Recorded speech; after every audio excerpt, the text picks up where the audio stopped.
Hey everyone, and welcome back to another deep dive into the darkest corners of our favorite fictional universes. Tonight, we're stepping into the shadowed streets of Gotham City to uncover something truly extraordinary. We're going to explore the complete backstories of every major Batman villain, from their innocent beginnings to their terrifying transformations into legends of chaos and madness. But before we begin this journey together, if you're ready to dive deep into the psychological origins of Gotham's most notorious criminals, go ahead and hit that like button. And if you enjoy these long-form explorations into beloved comic book worlds, don't forget to subscribe and ring that notification bell. I love creating these comprehensive stories for our community, and your support makes it all possible. Drop a comment and let me know what part of the world you're listening from tonight. Are you settling in from New York, relaxing in London, or maybe winding down somewhere in Australia? I absolutely love seeing our global community come together for these epic storytelling sessions. Now take a moment to get comfortable. Maybe dim those lights, adjust your pillows, grab your favorite blanket, and settle into your most relaxing position. Tonight's journey is going to be a long one, filled with tragic origins, shocking transformations, and the dark psychology behind Gotham's most infamous rogues gallery. Picture this moment with me. It's 3 a.m. in Gotham City. The streets glisten with fresh rain, reflecting the neon signs of a city that never truly sleeps. Deep beneath the streets, in the maximum security wing of Arkham Asylum, something extraordinary is happening. Dr. Jeremiah, Arkham, the facility's head psychiatrist, is walking through the corridors with a thick manila folder in his hands. Inside that folder are psychiatric evaluations, police reports, and personal histories that span over 8 decades of Gotham's criminal history. As he passes each cell, the doctor pauses. Behind these reinforced doors lie some of the most brilliant, most damaged, most dangerous minds ever to walk the earth. The Joker, whose real name remains a mystery even to himself. Harvey Dent, once Gotham's shining beacon of justice, now split between order and chaos. Victor Freeze, a man who chose to freeze his own heart rather than face the loss of his beloved wife. But here's what Dr. Arkham has discovered and what makes tonight's story so compelling. These aren't just random criminals who happen to cross paths with the Dark Knight. There's a pattern here, a dark thread that weaves through every single origin story. Each of these villains began as someone else entirely. They were children with dreams, scientists with noble goals, performers seeking applause, lovers hoping for happiness.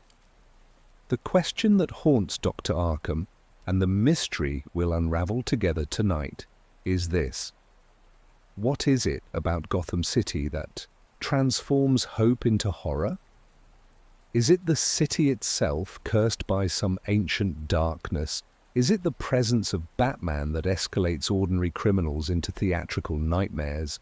Or is it something far more disturbing, something that suggests these transformations were orchestrated by forces that have been manipulating Gotham for centuries?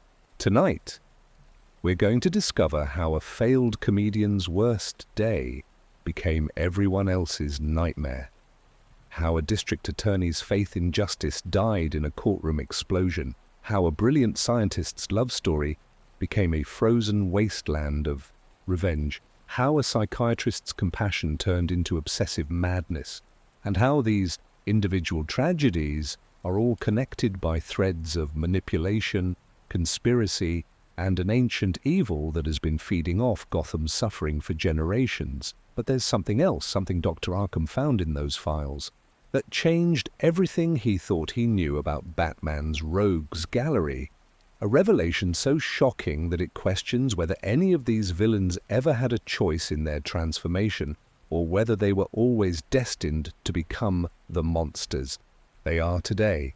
So settle in, close your eyes, and let's begin this journey into the heart of darkness. Tonight, we discover that every villain's story begins the same way, with a single moment when everything they believed about themselves and their world was shattered forever. And by the end of our story, you'll understand why Gotham City doesn't just create heroes and villains, it creates legends that echo through eternity. The rain continues to fall on Gotham's streets as our story begins, washing away the sins of yesterday, while tomorrow's darkness is already taking shape in the shadows.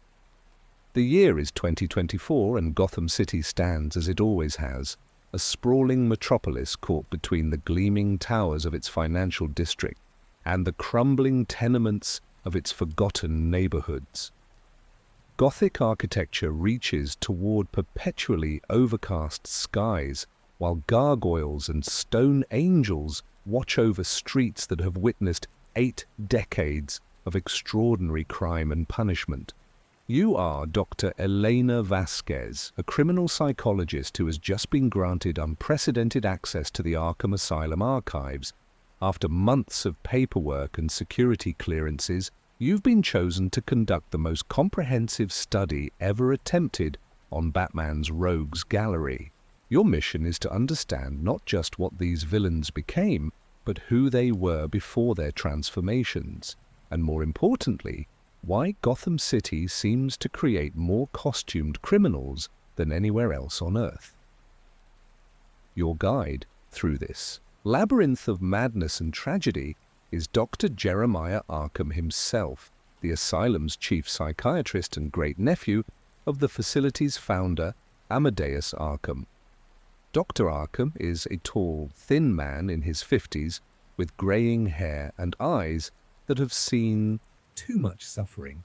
He's spent his entire career trying to understand the criminal mind, and he's agreed to share 40 years of research with you. The Arkham Asylum archives are housed in the basement of the old Arkham Mansion, in a climate-controlled vault that was once Amadeus Arkham's personal study.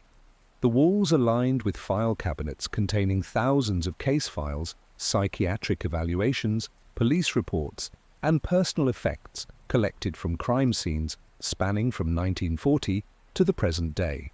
The room smells of old paper and industrial disinfectant, with a single desk lamp casting long shadows across manila folders, thick with human tragedy.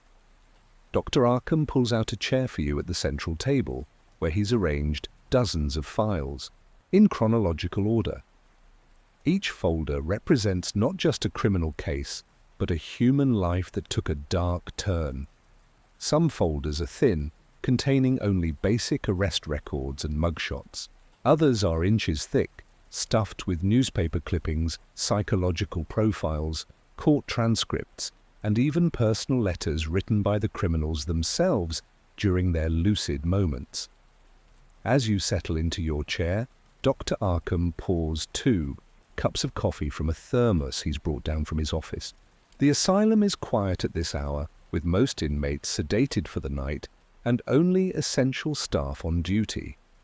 Through the small basement windows you can see the lights of Gotham's skyline in the distance, a reminder that while you're diving into the past, the city continues its eternal dance between order and chaos. Dr. Arkham opens the first folder, revealing a black and white photograph of a young man with an ordinary face and nervous smile. This, he says, is where most people begin when studying Batman's villains, but they're starting in the wrong place. They look at the Joker or Two-Face or the Penguin, and they see the monster. What they don't see is the person who existed before the transformation. He gestures to the rows of files surrounding you. Every single one of these individuals had a life before they became a villain. They had families, dreams, fears, and hopes, just like anyone else. Some were brilliant scientists, others were respected public servants, and a few were just ordinary people trying to survive in an extraordinary city. But something happened to each of them, something that shattered their previous identity and rebuilt them into something else entirely. The basement air is cool and still, creating an almost sacred atmosphere as you prepare to dive into these tragic histories. Dr. Arkham explains that he's organized the files not just chronologically, but thematically, showing how certain patterns repeat across decades of criminal psychology. He's identified what he calls transformation triggers, moments of extreme trauma, betrayal, or loss that seem to push ordinary people past the point of no return. But as you look through the preliminary files, you begin to notice something else, something that makes your skin prickle with unease. Too many of these transformation stories involve the same locations, the same supporting characters, and the same mysterious circumstances. It's as if something has been guiding these transformations, orchestrating them for some greater purpose. Dr. Arkham notices your expression and nods grimly. You're seeing it already, aren't you? The patterns, the connections. That's why you're here, Dr. Vasquez, because after 40 years of studying these cases individually, I've finally started to see them as parts of a larger whole. And what I've discovered is going to change everything we thought we knew about Batman, his villains, and the true nature of Gotham City itself. The sound of rain begins pattering against the basement windows, and somewhere in the floors above, you hear the distant echo of an inmate laughing.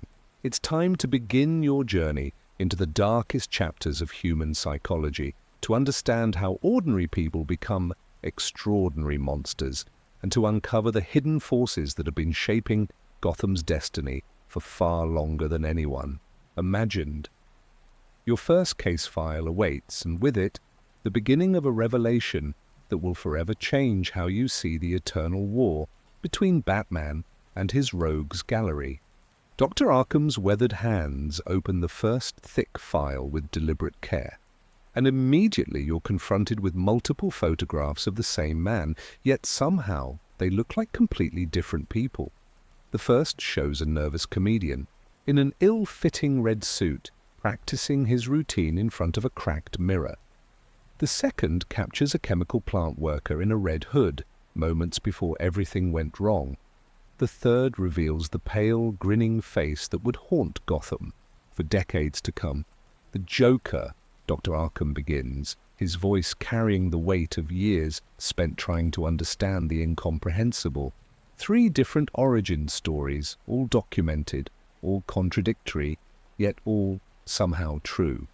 In 1951, police reports describe a failed comedian who agreed to guide 2 criminals through the Ace chemical plant in exchange for enough money to support his pregnant wife. But she had already died in a household accident, something he discovered only after the job went catastrophically wrong. The chemical plant incident that created the Joker wasn't just a random industrial accident. The plant belonged to a subsidiary of Wayne Enterprises, a detail that was buried in corporate paperwork for decades. When the comedian fell into that vat of chemical waste, he emerged as something that defied every psychological model. His transformation represented the complete obliteration of his previous identity, replaced by pure, undiluted chaos. But there's another version, equally documented. In the 1960s, the Red Hood gang terrorized Gotham's East End, and their leader displayed an intelligence and theatrical flair that suggested something more than ordinary criminal ambition. This Red Hood vanished after a confrontation at the same chemical plant, only to resurface as the Joker weeks later. The psychological profile suggests this version retained more of his original personality, twisted into something unrecognizable but still fundamentally human.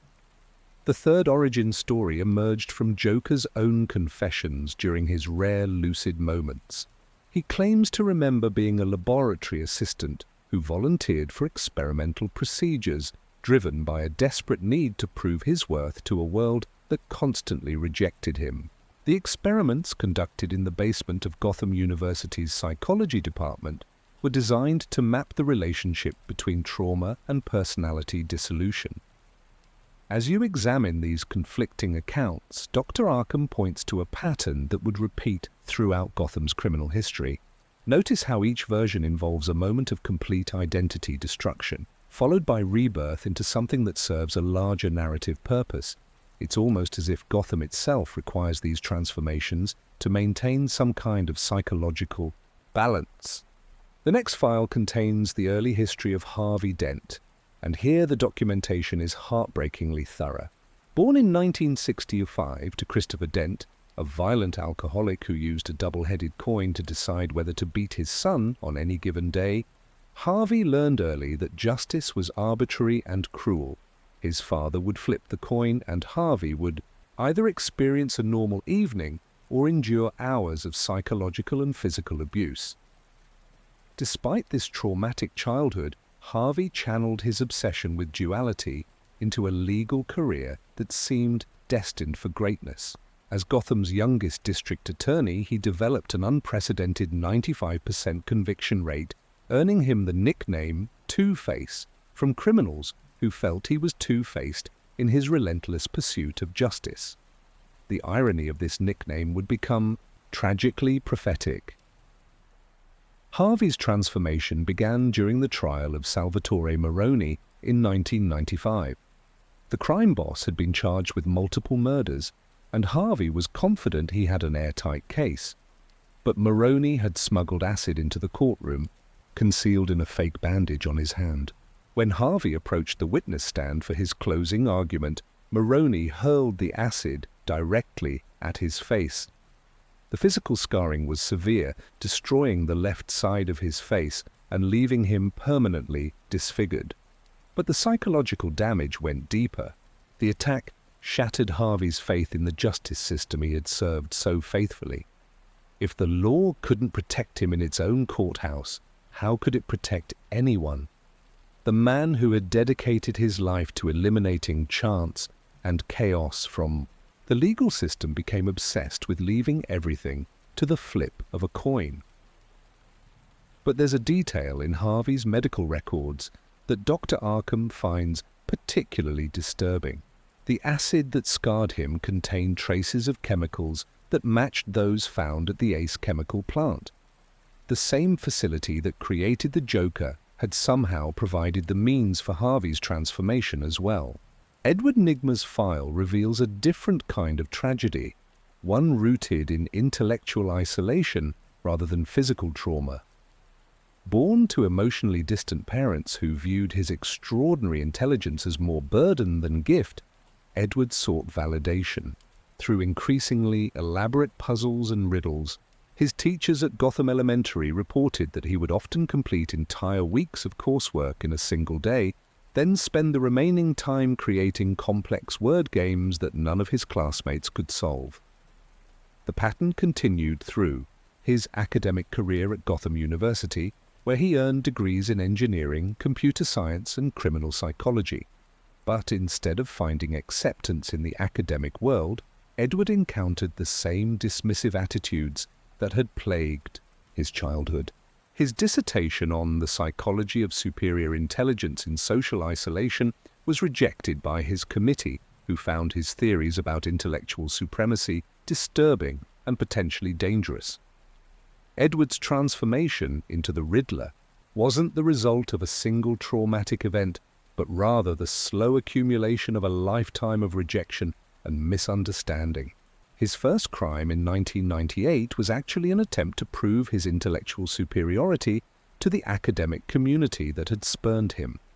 He targeted the university's computer systems, leaving behind a series of increasingly complex riddles that took law enforcement weeks to solve. Victor Fry's represents perhaps the most tragic transformation in Gotham's criminal history. His file reads like a love story that became a nightmare. Born in 1960, Victor displayed an early fascination with cryogenics that stemmed from a childhood incident involving his pet rabbit, which he accidentally killed and then tried to preserve in his family's freezer. This interest led him to become one of the world's leading experts in cryogenic preservation. His research at GothCorp focused on developing methods to freeze terminal patients until cures for their diseases could be found. The work was motivated by pure scientific curiosity until he met Nora Smithy, a museum curator who shared his love of classical music and Renaissance art. Their marriage in 1985 seemed to represent the perfect fusion of scientific brilliance and artistic sensitivity.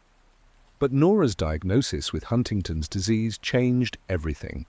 Victor threw himself into his cryogenic research with desperate intensity, convinced that he could freeze his wife until a cure was developed. When Gothcorp's executives discovered he was using company resources for unauthorized experiments, they attempted to shut down his lab. The resulting accident that transformed Victor into Mr. Freeze wasn't just a matter of scientific equipment malfunctioning. Company security forces, led by a man named Ferris Boyle, deliberately sabotaged Victor's cryogenic suit during their attempt to stop his experiments. The sabotage resulted in Victor's body chemistry being permanently altered, requiring him to exist in sub-zero temperatures to survive. The truly heartbreaking aspect of Victor's story is that his wife Nora remains frozen to this day, suspended between life and death, while her husband has become a monster, seeking revenge against those who destroyed their chance at happiness. Every crime he commits is motivated by his need to fund continued research into her condition, making him simultaneously one of Gotham's most dangerous villains and its most sympathetic. As you absorb these initial case studies, Dr. Arkham closes the files with a heavy sigh. Each story represents not just the creation of a criminal, but the destruction of a human life that might have contributed something positive to the world. The patterns are already emerging, suggesting that these transformations weren't random accidents, but part of a larger design that someone or something has been orchestrating for decades. The next group of files reveals an even more disturbing pattern as you delve into the origins of Gotham's criminal aristocracy. Dr. Arkham arranges 5 thick folders across the table, each representing a villain whose transformation involved not just personal trauma, but deliberate manipulation by powerful forces within Gotham's establishment. Oswald Cobblepot's story begins with privilege and ends with revenge. Born in 1958 to one of Gotham's oldest families, the Cobblepots had controlled shipping and import businesses for over a century. The family mansion stood proudly in the heart of Bristol, Gotham's most exclusive neighborhood, surrounded by manicured gardens and reflecting pools filled with exotic birds. But Oswald's childhood was marked by cruelty disguised as upper-class refinement. His mother, Miranda Cobblepot, was obsessed with social status and viewed her son's physical deformities as personal embarrassments. Born with a hooked nose, stunted limbs, and a peculiar waddle caused by a spinal condition, Oswald became the target of merciless bullying from Gotham's elite children. The Cobblepot fortune collapsed in 1978 when a series of suspicious shipping accidents bankrupted the family business. Investigation files suggest these accidents were orchestrated by rival families who had grown tired of Cobblepot competition. Overnight, Oswald went from pampered aristocrat to social pariah, forced to watch as former friends openly mocked his family's downfall. His transformation into the Penguin began in Gotham's underground fight clubs, where his natural cunning and complete lack of moral restraint allowed him to build a criminal empire from nothing. But his true motivation was never money or power. Every crime he committed was designed to humiliate the same social elite that had rejected him, using their own criminal activities against them through blackmail and extortion. Pamela Isley's transformation reveals the dark side of Gotham's academic institutions. A brilliant botanist at Gotham University, she was recruited in 1992 by Dr. Jason Woodrue for what she believed was groundbreaking research into plant-human symbiosis. The project was secretly funded by Wayne Enterprises' chemical division, which hoped to develop new pesticides and herbicides. Dr. Woodrue's experiments on Pamela were far more extensive than she initially realized. Under the guise of testing plant-based medicines, he exposed her to dozens of rare toxins and mutagens, gradually altering her body chemistry. The process was slow and deliberate, designed to create a human-plant hybrid that could serve as a living laboratory for chemical weapons research. The transformation reached completion when Pamela discovered the true nature of the experiments. Her body had become immune to all natural toxins while simultaneously becoming toxic to human contact.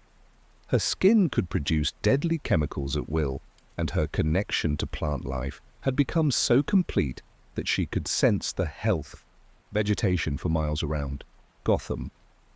But the most horrific discovery was that Dr. Woodrue had been conducting similar experiments on other graduate students for years.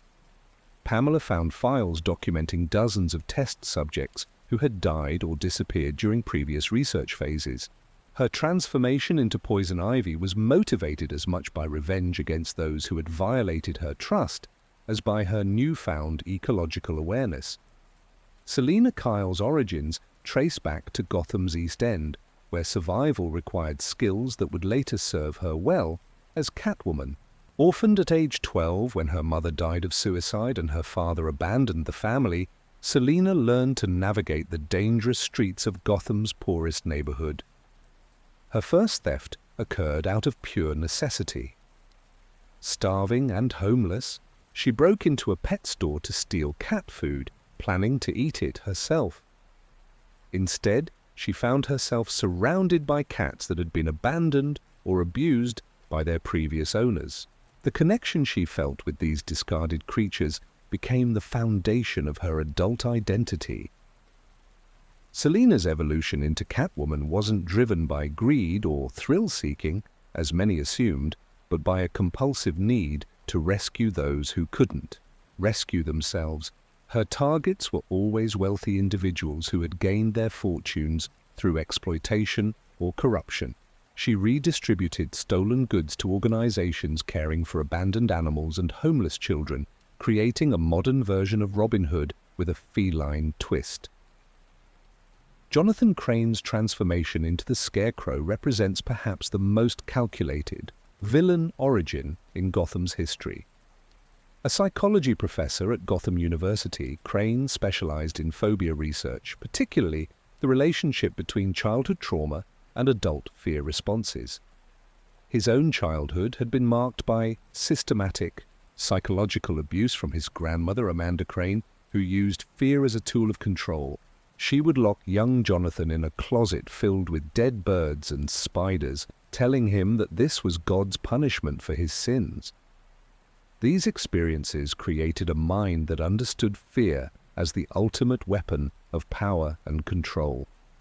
Crane's academic research provided him with access to hundreds of test subjects, including students, patients at Arkham Asylum, and volunteers from Gotham's homeless population. His experiments in fear manipulation became increasingly extreme, involving drugs that could trigger specific phobias or create entirely new forms of psychological terror. His transformation into the Scarecrow occurred when university administrators discovered his unauthorized experiments. Facing criminal charges and professional disgrace, Crane embraced his research completely, using his fear toxins to terrorize those who had tried to stop his work. His Scarecrow costume was designed to embody humanity's most primitive fears, combining the terror of death with the violation of natural order. Basil Karlo's story reveals how professional failure can destroy even the strongest identity. A respected character actor in Gotham's theatre district during the 1980s, Karlo was known for his ability to completely disappear into any role. His specialty was classic horror films where his talent for physical transformation made him a local celebrity. The film industry's move away from practical effects toward digital technology destroyed Karlo's career almost overnight. By 1995, roles that had previously required his unique skills were being created entirely with computer graphics. Directors who had once competed for his services suddenly viewed him as an expensive anachronism. Karlo's descent into madness began with increasingly desperate attempts to remain relevant.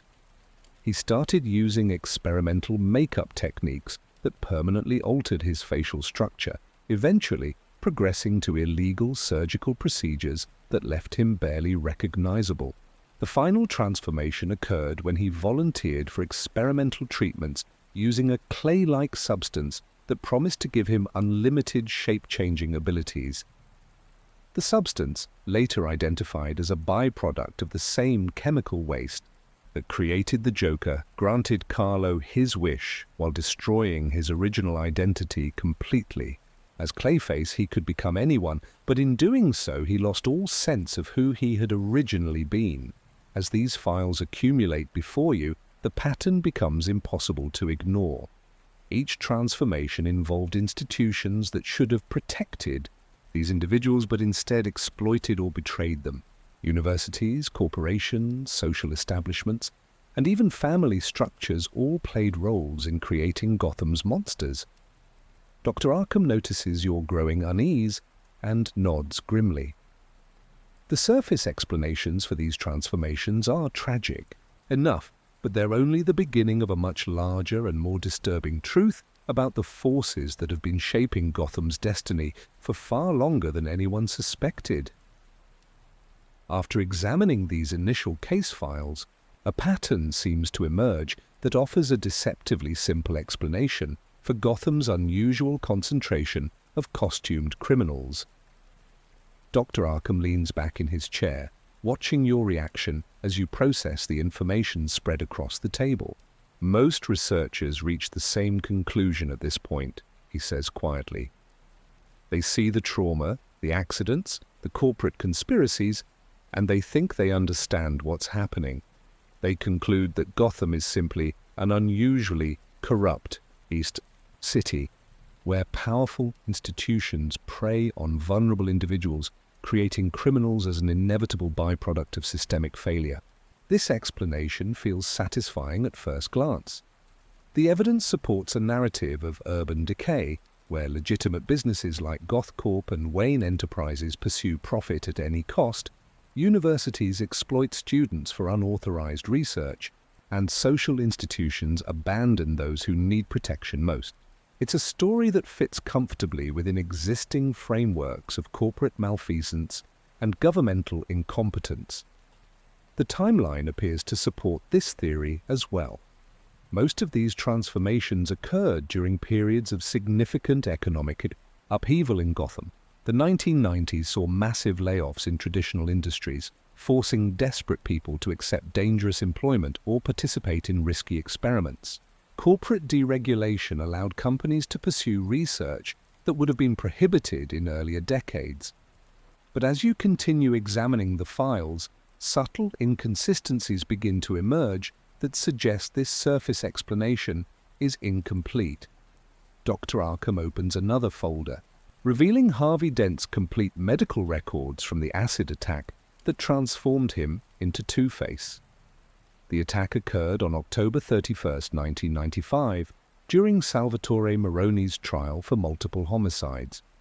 What the initial reports didn't include was that Harvey had received several anonymous warnings in the days leading up to the trial, suggesting that someone knew Moroni was planning something. More disturbing, hospital records show that specialized burn treatment equipment had been delivered to Gotham General Hospital 2 days before the attack, as if medical staff were being prepared for Harvey's specific injuries. The acid itself presents another anomaly.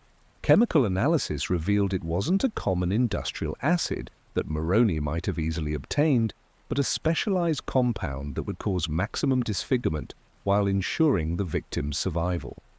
The concentration was precisely calculated to destroy tissue without causing fatal damage, suggesting someone with advanced chemistry knowledge had prepared it specifically for this attack. Victor Zash represents another case that initially seems straightforward, but reveals deeper complexities upon closer examination. The official story describes a successful businessman who lost his family fortune in a poker game at the Iceberg. Casino then killed his first victim in a moment of suicidal despair, discovering that the act of murder gave his life meaning again. But Victor's psychiatric evaluations reveal memories that don't match this simple narrative. During hypnotherapy sessions, he described recurring dreams of surgical procedures performed while he was partially conscious, involving injections that altered his brain chemistry and psychological conditioning that programmed specific behavioral responses. These memories might be dismissed as delusions, except that medical scans revealed small surgical scars on his skull that couldn't be explained by any documented medical procedures. The Iceberg Casino, where Victor supposedly lost his fortune, was owned by Oswald Cobblepot, who was simultaneously building his criminal empire through carefully orchestrated schemes targeting Gotham's social elite. Cobblepot's own testimony, given during a rare moment of cooperation with authorities, suggested that Victor's gambling losses were deliberately arranged to trigger his psychological breakdown.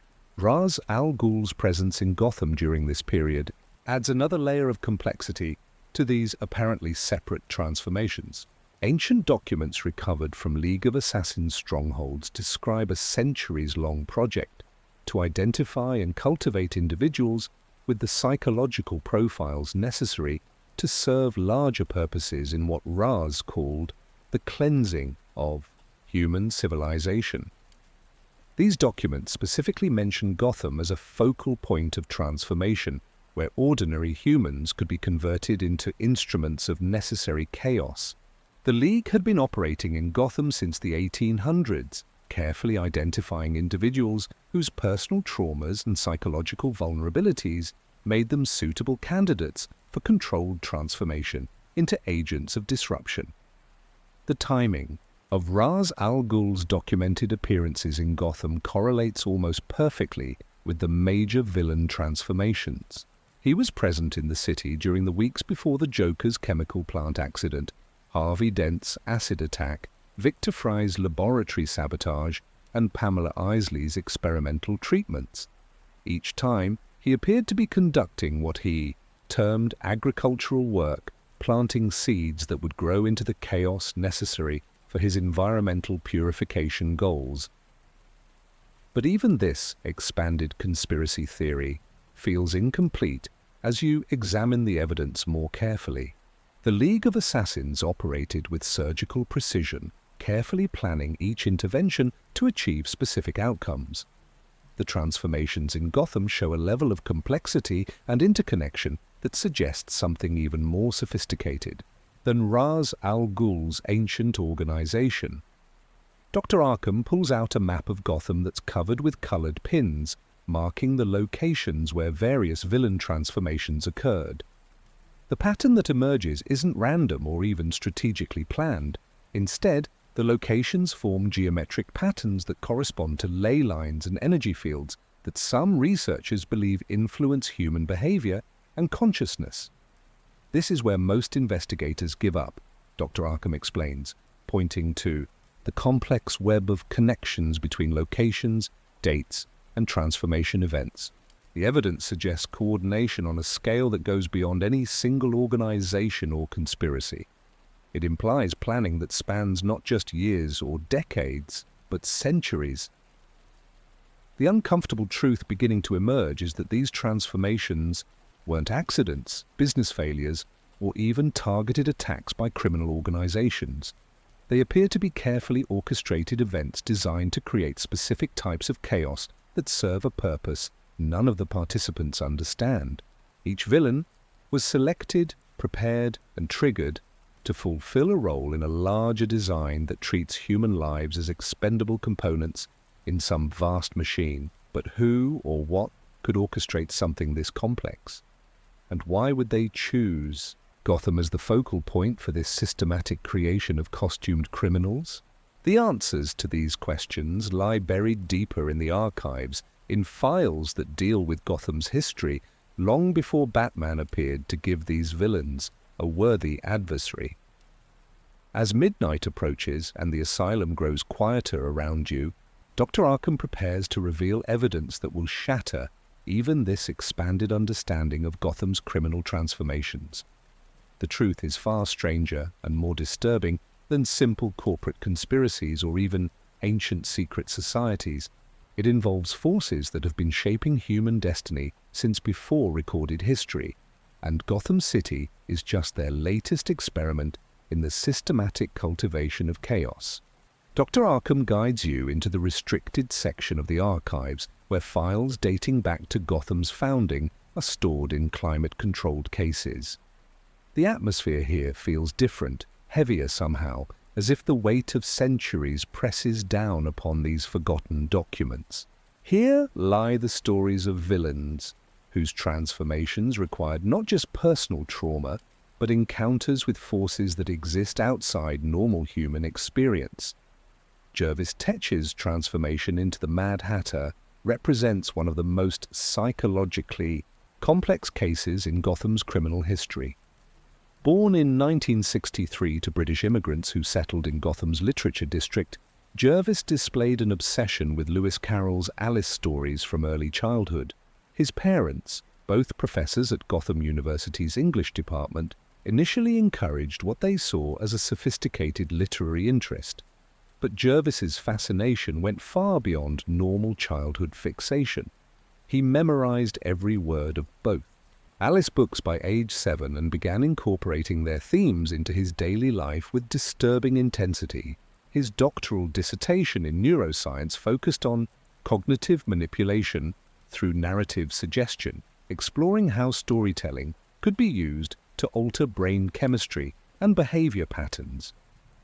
The transformation began when Jervis met Alice, Pleasance, a young woman whose name seemed like destiny to his obsessed mind. She worked as a research assistant in his laboratory, helping him develop what he claimed were therapeutic hypnosis techniques for treating childhood trauma. Alice trusted Jervis completely, viewing him as a brilliant but harmless professor whose eccentric interests made him endearing rather than dangerous. Jervis's mind control technology evolved from legitimate research into neuroplasticity and behavioral modification. His early experiments involved using electromagnetic fields to stimulate specific brain regions while subjects listened to carefully crafted audio narratives. The goal was to help patients overcome phobias and traumatic memories by replacing them with more positive associations. But Jervis's true purpose was always to recreate the Alice stories in reality, with himself as the controlling narrator and Alice Pleasance as his unwilling protagonist. His mind control devices became increasingly sophisticated, utilizing subliminal audio frequencies, pheromone release systems, and even experimental neural implants that could override conscious thought processes. The tragedy reached its climax when Alice discovered the true nature of Jervis's experiments. She had been serving as his primary test subject for months without realizing it. Her memories altered and her behavior modified to match his fantasy of the perfect Alice. When she attempted to escape his control and report his activities to university authorities, Jervis used his most powerful device to completely rewrite her personality. The process destroyed Alice's original identity, leaving her as a compliant but empty shell that resembled the fictional character more than the vibrant young woman she had been. The realization of what he had done shattered Jervis's remaining connection to reality, completing his transformation into the Mad Hatter. He now spends his criminal career searching for replacement Alices, each one a futile attempt to recreate the innocence he destroyed in the woman he claimed to love. Waylon Jones's evolution into Killer Croc reveals how genetic anomalies can become the foundation for systematic dehumanization. Born in 1968 with a rare form of epidermolytic hyperkeratosis that caused his skin to develop a scaly, reptilian appearance, Waylon faced rejection and horror from his earliest memories.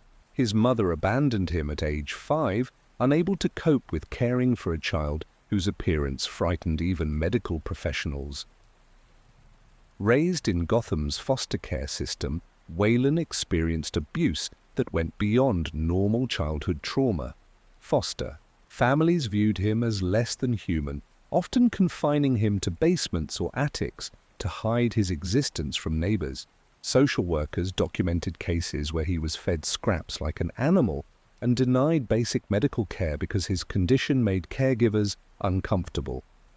The transformation accelerated during his teenage years as his condition worsened, causing his teeth to develop into sharp points and his strength to increase to superhuman levels. Instead of receiving medical treatment, Wayland was repeatedly transferred between facilities that viewed him as a curiosity rather than a person needing help. His criminal career began as pure survival, living in Gotham's extensive sewer system, where his appearance wouldn't attract attention.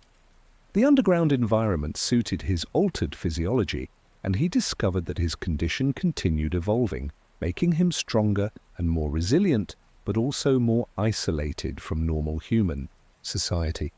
The truly tragic aspect of Wayland's story is that his condition could have been managed with proper medical intervention during his childhood. Recent research suggests that his particular genetic variant responds well to hormone therapy and dermatological treatment. His transformation into Killer Croc wasn't inevitable, but rather the result of systematic neglect by institutions that should have protected him. The various individuals who became Clayface represent multiple experiments in identity, dissolution and reconstruction. The original Basil Karlo's story has already been documented, but subsequent Clayfaces reveal a pattern of deliberate manipulation that suggests coordinated research into human consciousness and physical form. Matt Hagen became the second Clayface through exposure to experimental beauty treatments at an exclusive Gotham spa. The treatments promised to halt aging and eliminate physical imperfections, attracting wealthy clients who were desperate to maintain their youthful appearances. What they didn't realize was that the spa was a front for illegal research into cellular manipulation and genetic modification. The treatments gradually altered Matt's cellular structure, allowing him to reshape his physical form at will. But the psychological effects were devastating, as his original identity became increasingly difficult to maintain. The ability to become anyone meant that his sense of self gradually dissolved, leaving him unsure of which appearance represented his true form. Preston Payne's transformation occurred through attempted medical treatment for his rare muscle-wasting condition. Desperate for a cure, he volunteered for experimental gene therapy that incorporated genetic material from the previous Clayface specimens. The treatment halted his physical deterioration, but left him unable to control his body's production of corrosive enzymes. Garfield Lindsay's evolution into Firefly represents the dark side of Gotham's entertainment industry. A special effects technician for horror films produced in Gotham's B-movie studios, Garfield specialized in creating realistic fire effects and explosive sequences. His work required extensive knowledge of pyrotechnics, chemistry, and the psychological impact of flame on human consciousness. The transformation began when budget constraints forced film studios to use increasingly dangerous techniques to achieve spectacular effects. Garfield found himself exposed to experimental chemicals and extreme heat on a regular basis, gradually altering his body's tolerance for fire while simultaneously developing an addiction to the adrenaline rush of working with dangerous flames. His criminal career started as insurance fraud, burning down failing businesses for owners who needed quick cash. But the psychological satisfaction of watching structures burn gradually became more important than financial compensation. Garfield discovered that fire represented the ultimate form of transformation, reducing complex human creations to their essential elements in moments of beautiful destruction. Julian Day's obsession with calendar-based crimes as Calendar Man stems from a childhood trauma involving temporal displacement. Born on February 29, 1964, Julian experienced the psychological impact of having a birthday that only existed once every 4 years. This unusual circumstance became the foundation for a lifelong obsession with time, dates, and the arbitrary Nature of human calendar systems. Julian's transformation was triggered by a series of personal losses that all occurred on significant calendar dates. His parents died in a car accident on Christmas Day. His wife left him on their wedding anniversary, and he lost his job as an accountant on New Year's Eve. These coincidences convinced Julian that dates held mystical significance and that crimes committed on specific calendar occasions would achieve greater impact. His criminal methodology involves extensive research into historical events, astrological calculations, and cultural associations with particular dates. Each crime is carefully planned to maximize symbolic resonance, often incorporating elements from historical events that occurred on the same date in previous years. The peaceful interludes in this exploration come from examining the moments when these transformations might have been prevented. Each case file contains evidence of opportunities when proper intervention could have changed the outcome. Medical treatments that were denied, social services that failed to respond, family members who turned away when help was needed most. These quiet moments of reflection revealed the true tragedy of Gotham's villain creation process. None of these transformations were inevitable. Each represented a failure of human compassion and institutional responsibility that could have been avoided, with different choices by the people and organizations involved. As you process these deeper cases, the pattern becomes clearer, but also more disturbing. These aren't just random accidents or even calculated experiments. They represent a systematic process of identifying vulnerable individuals and subjecting them to precisely calibrated trauma designed to produce specific types of criminal behavior. The question that haunts these files is whether this process serves some larger purpose that none of the participants understand. Are these villains being created to fulfill roles in a grand design that treats human lives as expendable resources in service of goals beyond normal comprehension? The deepest section of the Arkham archives houses documents that predate Batman's arrival in Gotham by centuries. Here, Dr. Arkham reveals evidence that the systematic creation of costume criminals represents only the latest phase of a process that has been shaping human civilization since before recorded history began. Ra's al Ghul's personal journals, recovered from League of Assassin strongholds around the world, describe his first encounter with Gotham in 1765.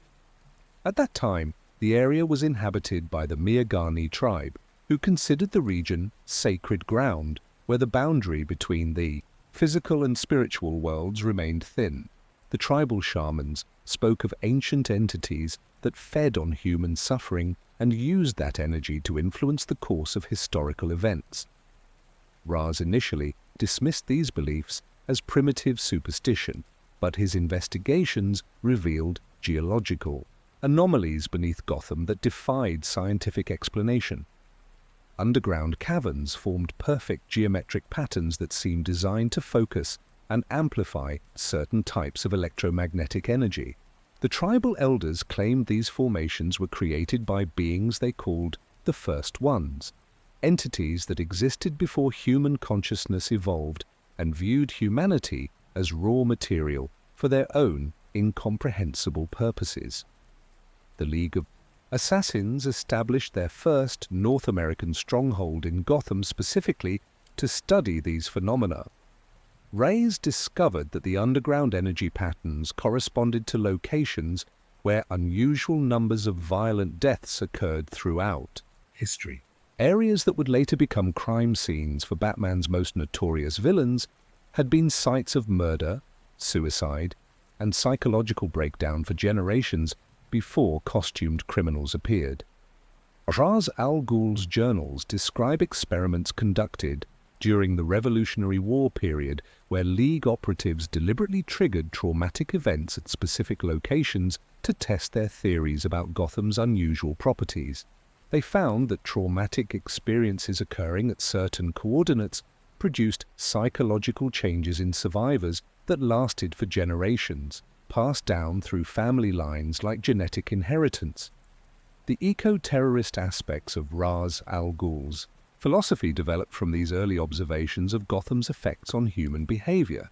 He concluded that humanity was being systematically corrupted by forces beyond their understanding, and that only environmental catastrophe could break the cycle of manipulation.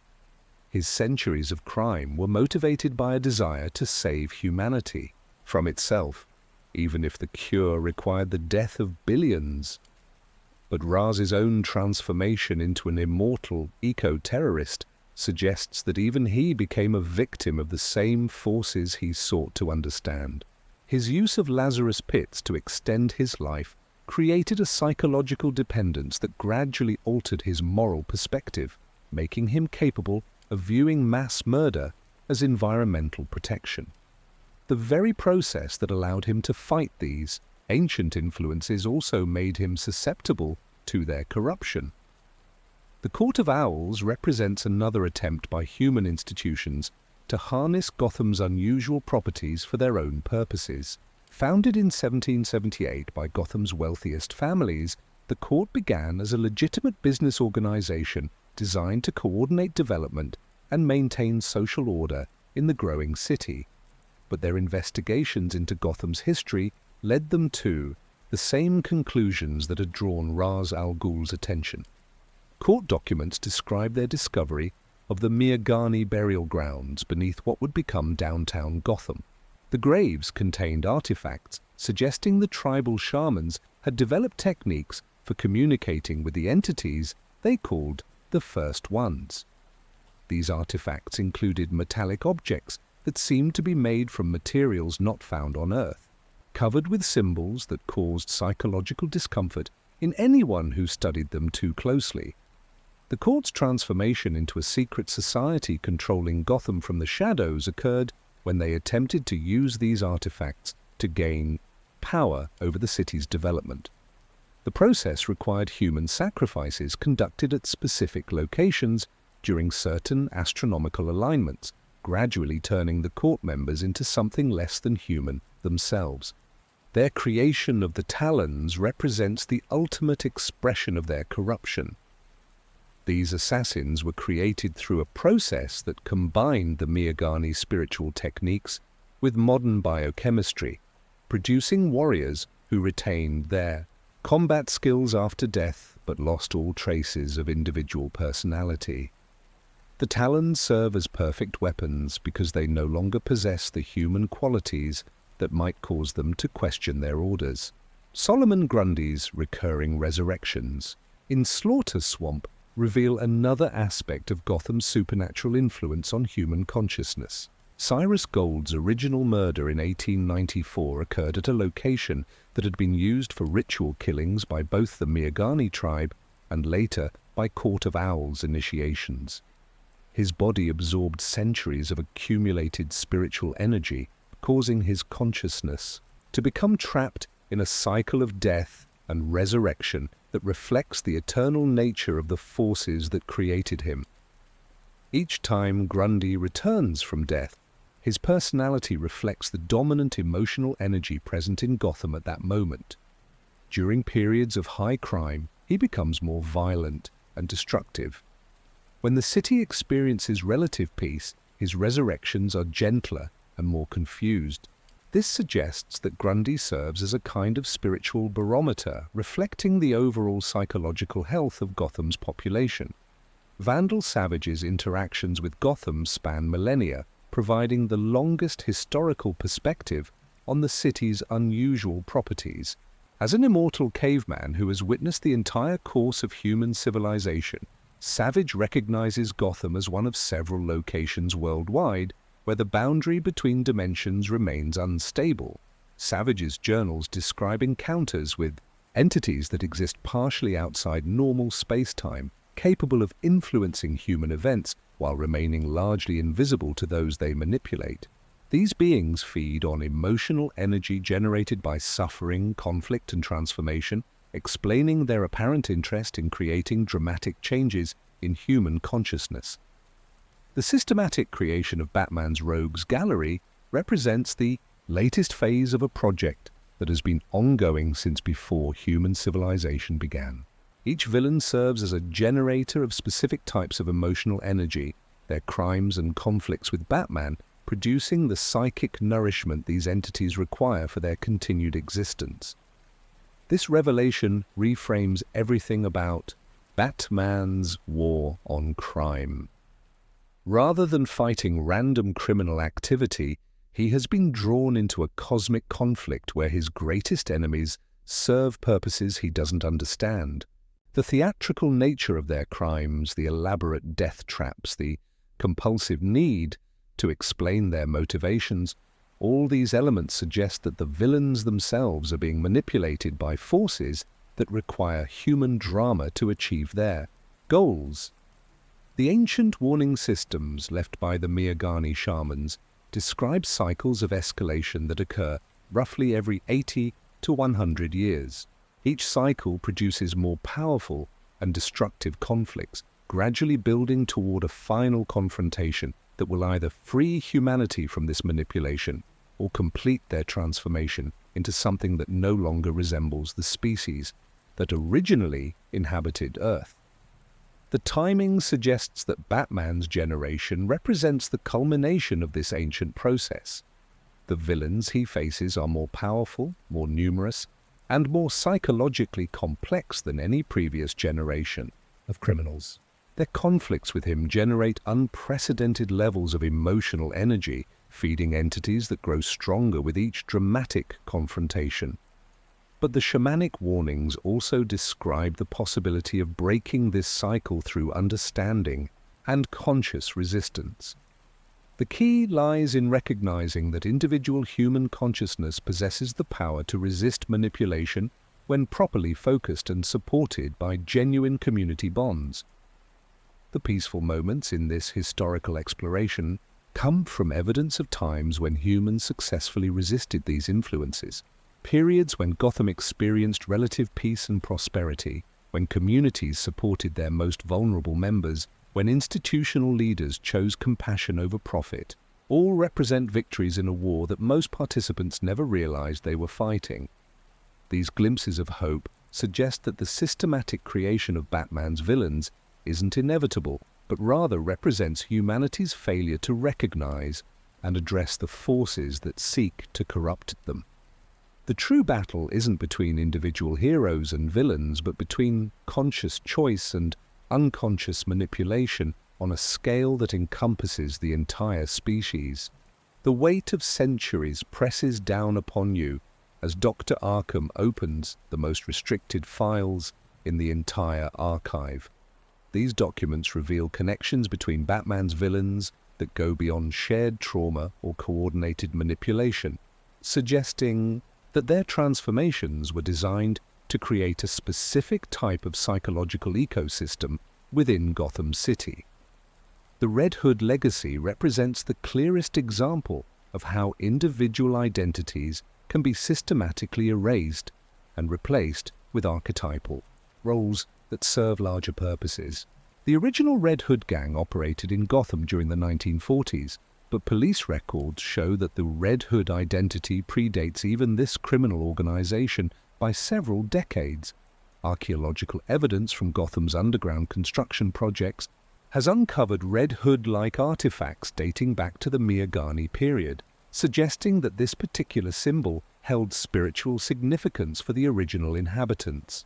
The tribal shamans used red hoods during rituals designed to facilitate communication with entities they believed existed in the spaces between life and death. The failed comedian, who became the Joker, was the fourth documented person to assume the Red Hood identity, but his transformation proved more complete than any previous case.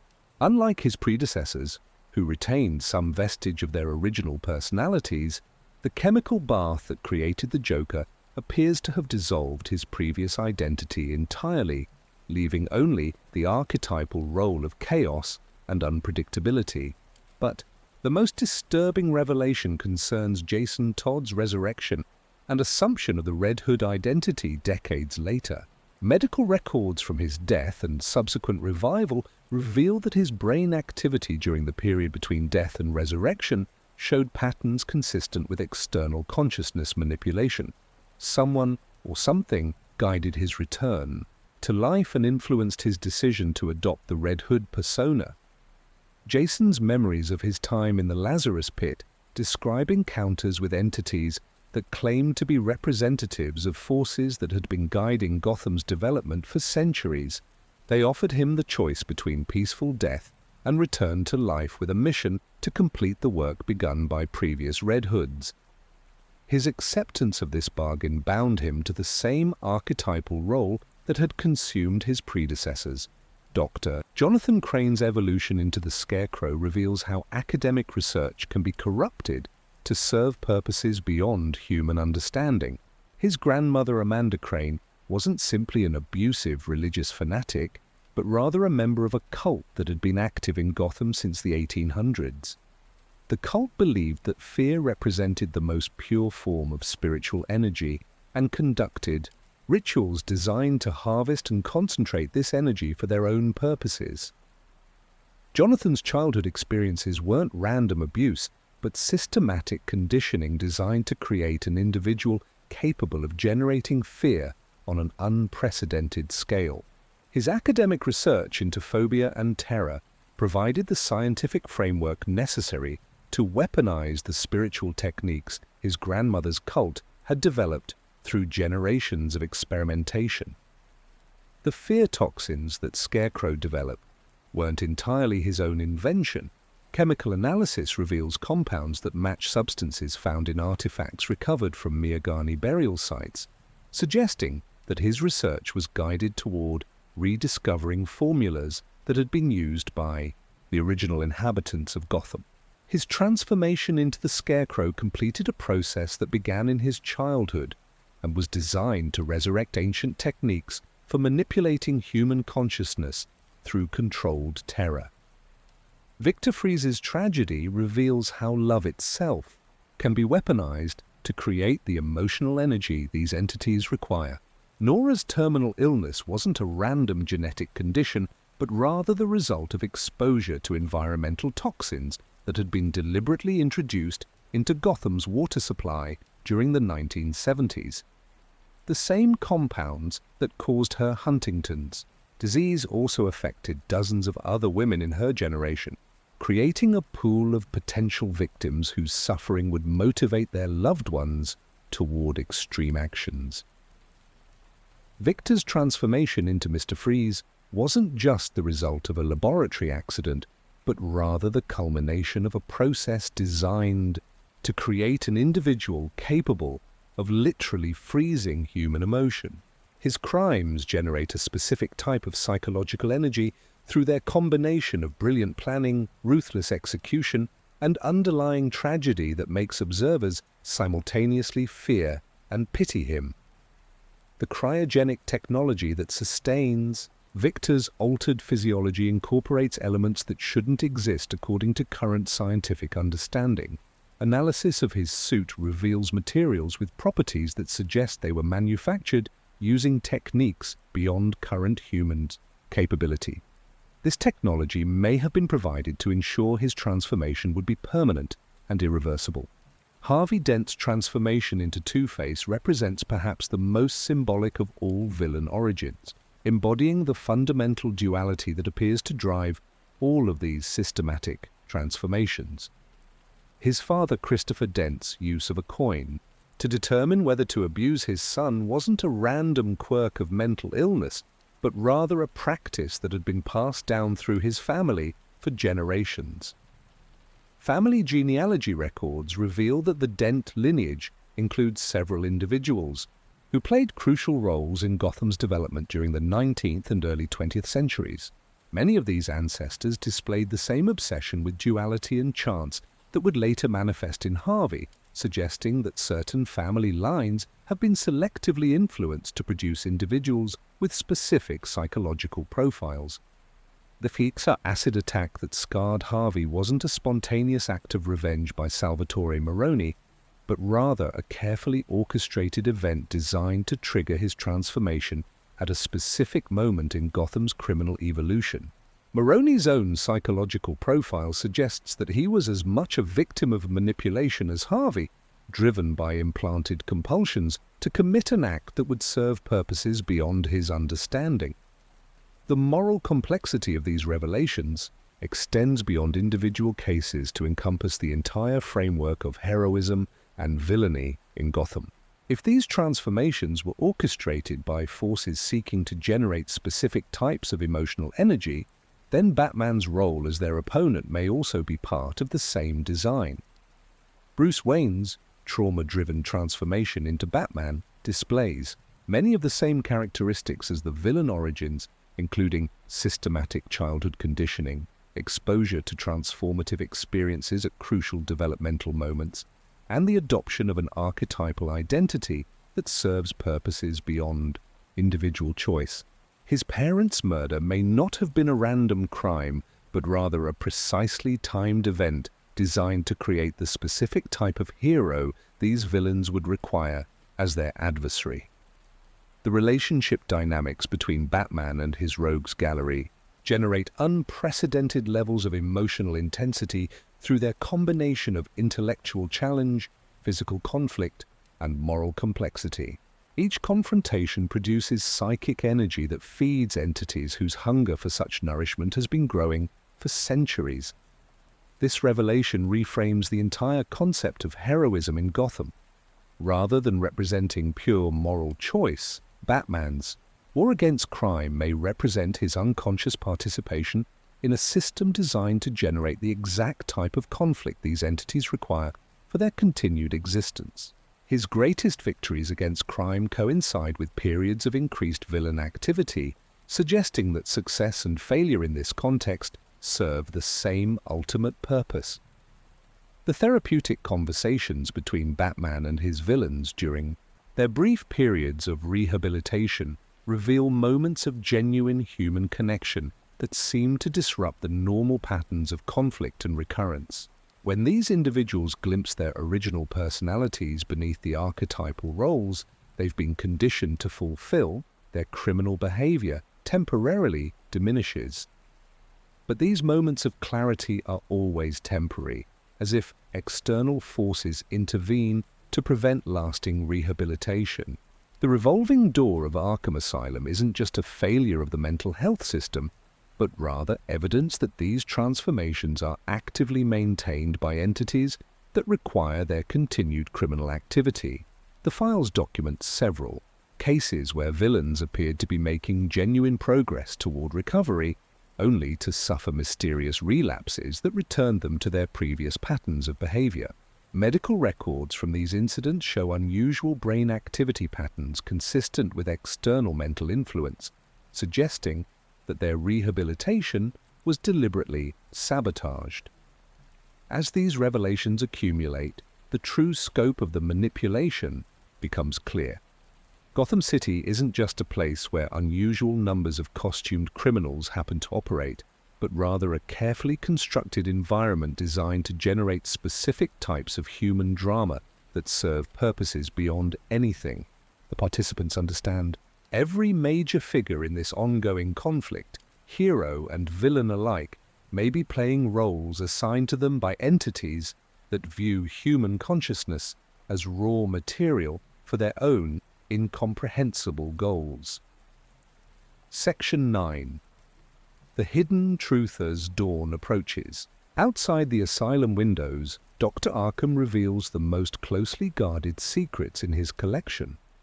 These files document the discovery of what he terms the Architect Protocol's evidence that the systematic creation of Batman's villains follows a blueprint that has been refined over thousands of years across multiple civilizations. The breakthrough came through analyzing the psychological profiles of Gotham's villains using pattern recognition software originally developed for archaeological research. When these profiles were compared to historical records of unusual criminal activity from other major cities throughout human history, identical patterns emerged across vastly different time periods and cultures. Ancient Rome experienced a sudden surge in theatrical criminals during the final decades of the empire, individuals who committed elaborate crimes while wearing distinctive costumes and leaving symbolic clues for authorities to decipher. These criminals shared psychological profiles nearly identical to modern Gotham villains, including childhood trauma, scientific or artistic backgrounds, and obsessive, compulsive behaviors focused on specific themes.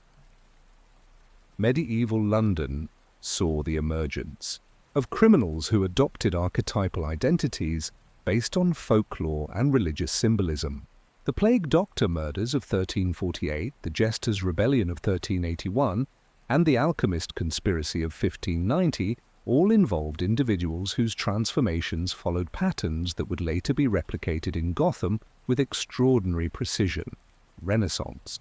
Florence produced criminals whose elaborate schemes incorporated mathematical principles, artistic symbolism, and philosophical concepts in ways that mirror the intellectual complexity of Riddler's puzzles and Joker's chaotic performances. These historical criminals shared the same compulsive need to educate their adversaries through their crimes, suggesting that this behavior serves purposes beyond personal satisfaction. The pattern extends across cultures and continents with disturbing consistency. Feudal Japan's theater of shadows criminals, Imperial China's riddle masters, and pre-Columbian America's transformed ones all displayed characteristics that suggest they were products of the same systematic process that created Batman's Rogues Gallery. But the most significant discovery involves the identity of the entities orchestrating these transformations. Dr. Arkham's research team, working with quantum physicists from Wayne Enterprises' Theoretical Research Division, identified energy signatures that suggest these beings exist partially outside normal space-time, capable of influencing events across multiple historical periods simultaneously. These entities appear to be conducting a long-term experiment in human consciousness development, using dramatic criminal conflicts to generate specific types of emotional and psychic energy. The energy produced by heroic resistance to archetypal evil contains properties that allow these beings to influence physical reality in ways that violate known laws of physics. The revelation explains why Batman's villains display such remarkable resilience and creativity despite repeated defeats. They aren't just human criminals, but rather vessels for archetypal forces that draw power from the conflict itself. Each confrontation with Batman strengthens both the villain's connection to their archetypal identity and the entity's ability to influence future events. Damian Wayne's existence represents a crucial element in this cosmic design. Ra's al Ghul's decision to father a child with Talia wasn't motivated solely by his desire to create a worthy heir, but rather by instructions he received during his earliest encounters with the entities controlling this process. Damian's genetic heritage combines the detective skills and moral drive inherited from Batman with the ruthless efficiency and global perspective of the League of Assassins.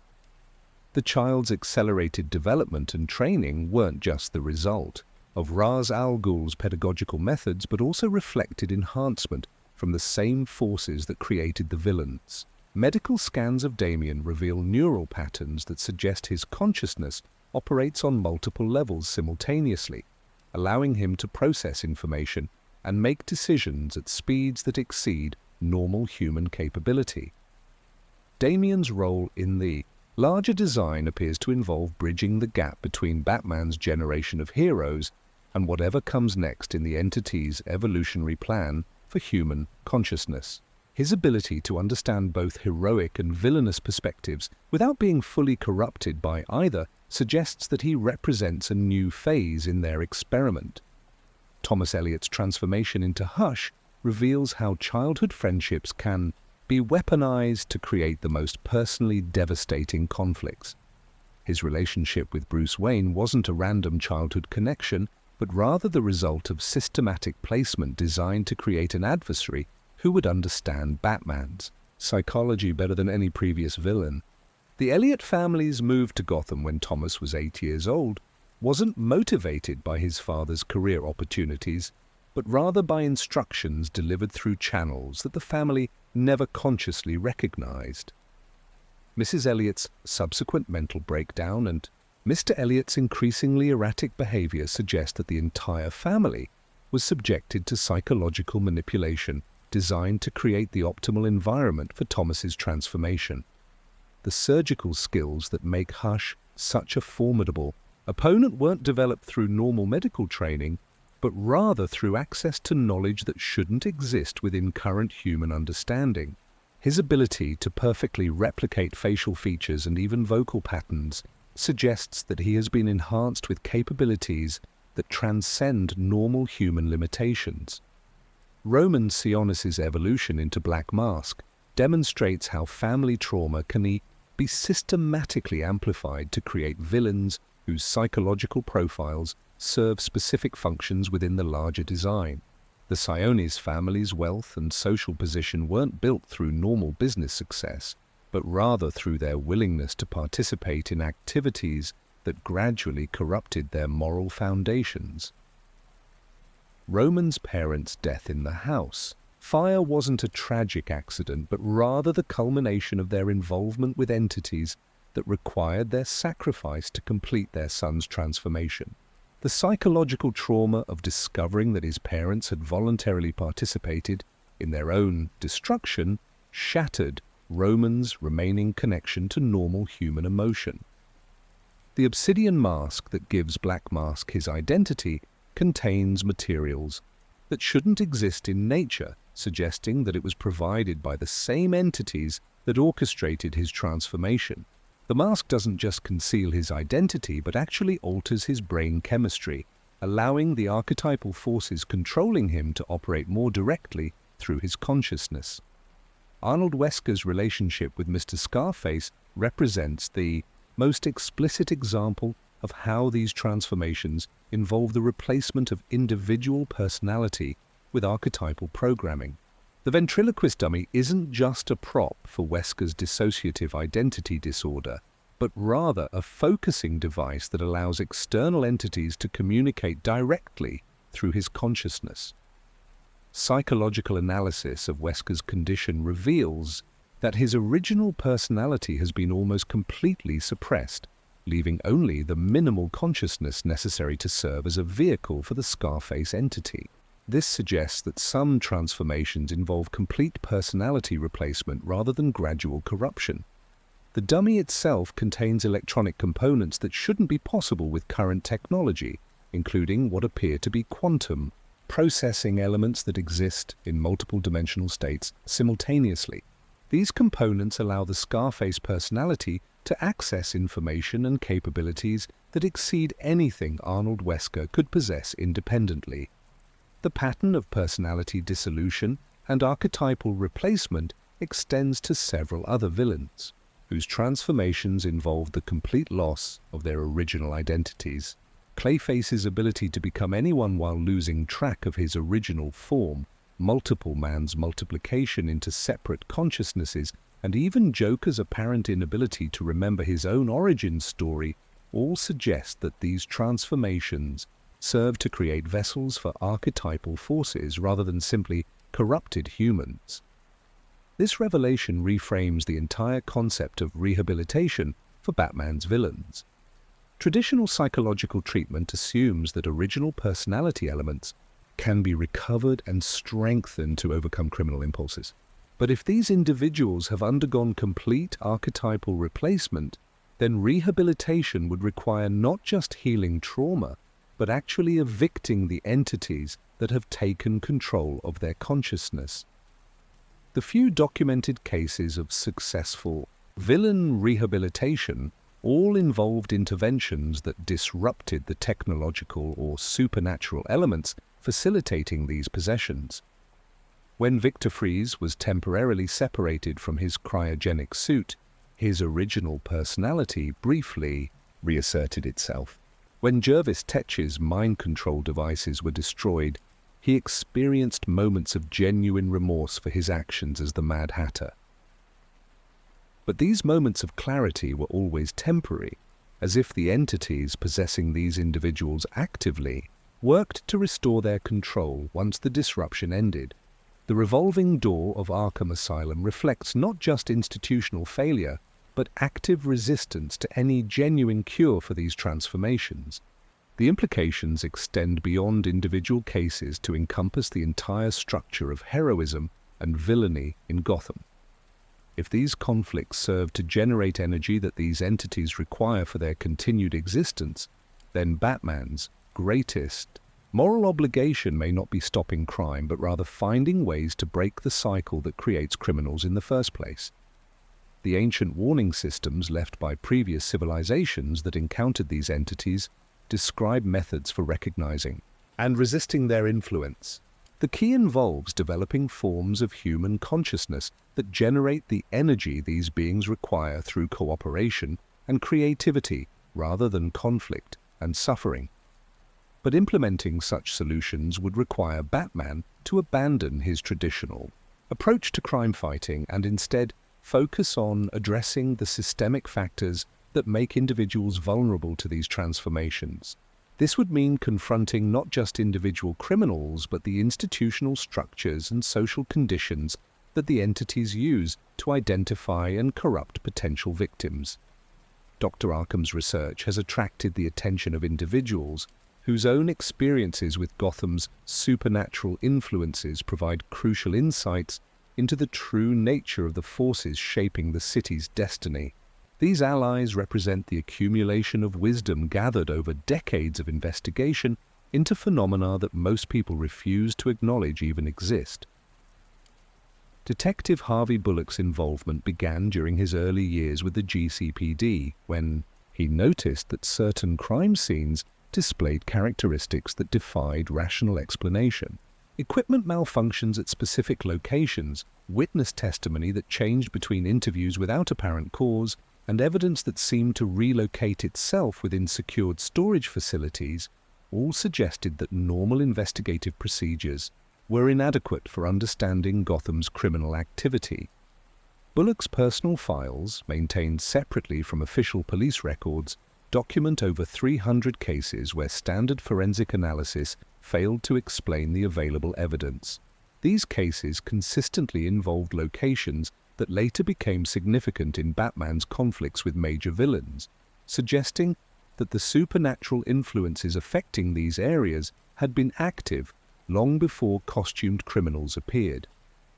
The detective's collaboration with occult researchers led him to discover that police officers assigned to these unusual cases experienced significantly higher rates of psychological breakdown, early retirement, and unexplained disappearances compared to their colleagues working standard criminal investigations. The psychological pressure of encountering evidence that challenges fundamental assumptions about reality appears to be actively used to discourage official investigation into these phenomena. Bullock's survival in this environment required developing mental techniques for maintaining psychological stability while investigating supernatural crime. His approach involves treating each impossible occurrence as simply another type of evidence that requires different analytical frameworks rather than abandoning the investigation entirely.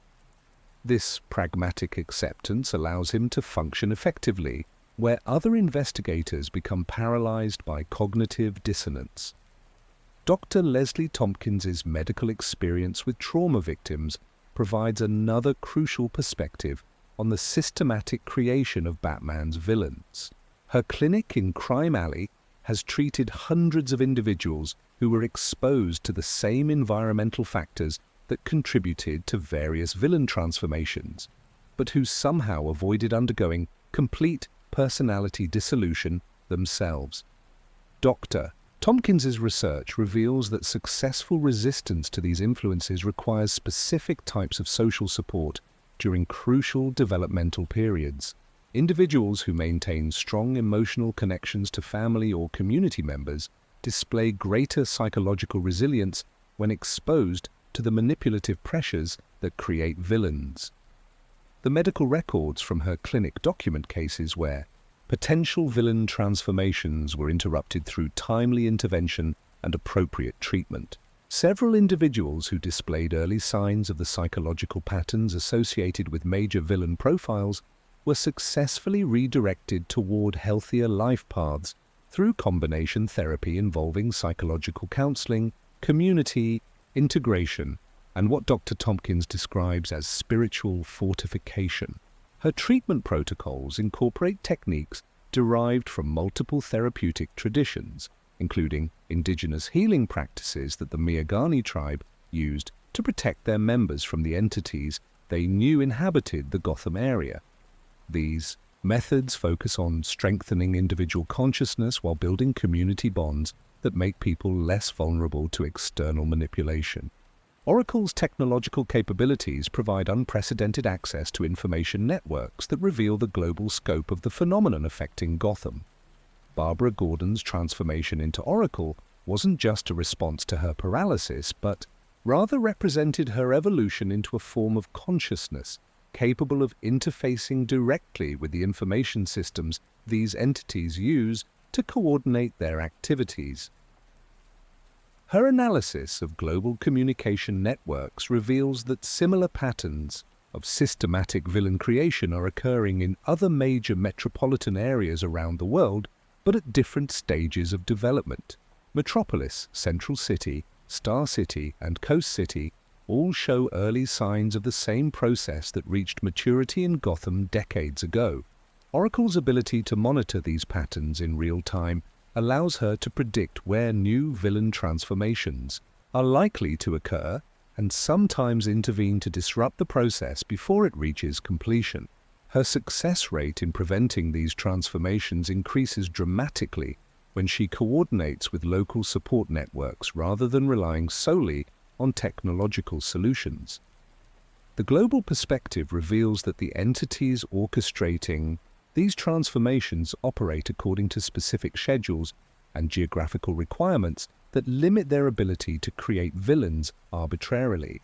Understanding these limitations provides opportunities for resistance that wouldn't be apparent from studying only Gotham's criminal activity.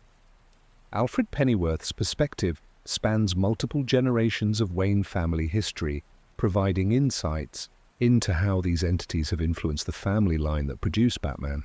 His observations suggest that the Wayne family has been systematically prepared to produce heroes capable of opposing the archetypal villains these entities create, but this preparation has also made them vulnerable to manipulation by the same forces.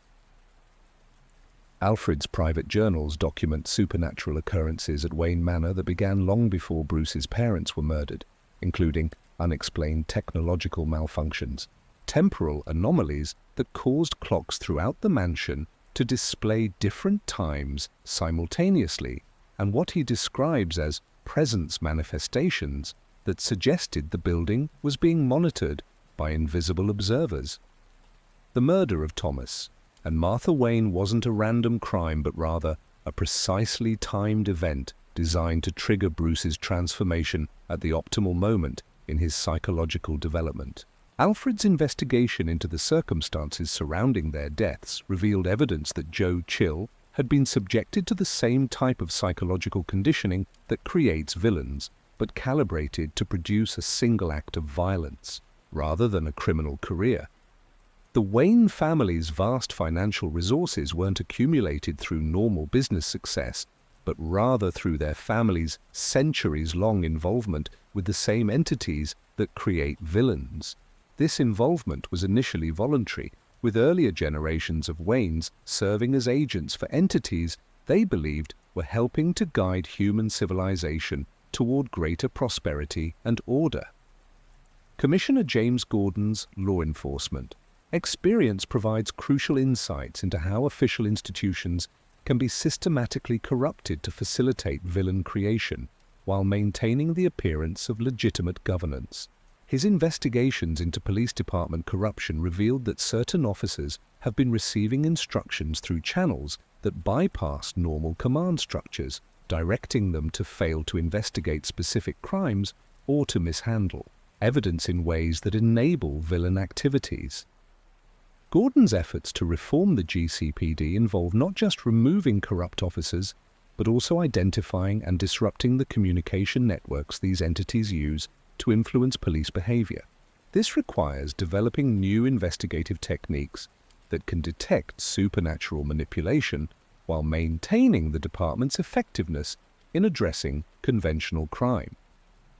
The challenge involves distinguishing between normal human corruption, motivated by greed or ideology, and supernatural influence that operates through more subtle psychological manipulation. Officers under entity influence often believe they are making rational choices based on practical considerations, making it difficult to identify and address their compromised status. Gordon's collaboration with Batman represents more than just an alliance between law enforcement and vigilante crime fighting. Their partnership creates a form of institutional resistance that these entities have difficulty manipulating because it operates outside normal bureaucratic structures while maintaining ethical constraints that prevent it from becoming a tool for the same forces it opposes. Dr. Jeremiah Arkham's family history provides the longest institutional perspective on Gotham's supernatural influences.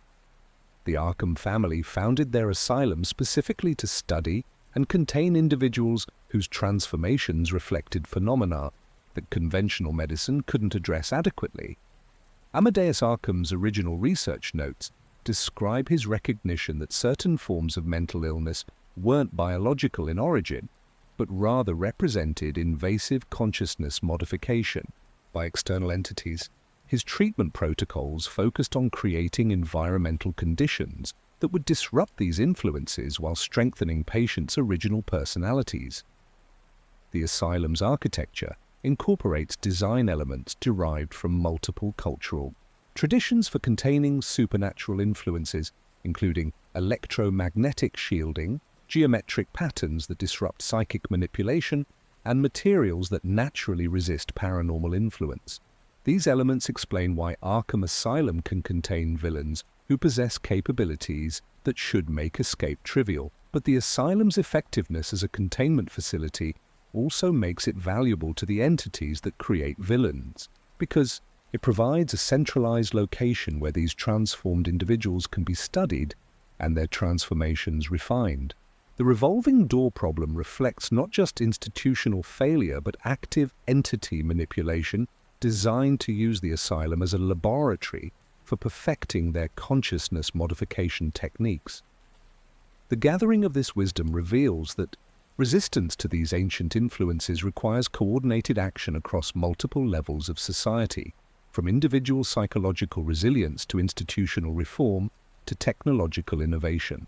No single approach has proven sufficient to break the cycle of villain creation, but combining multiple strategies creates opportunities for meaningful progress.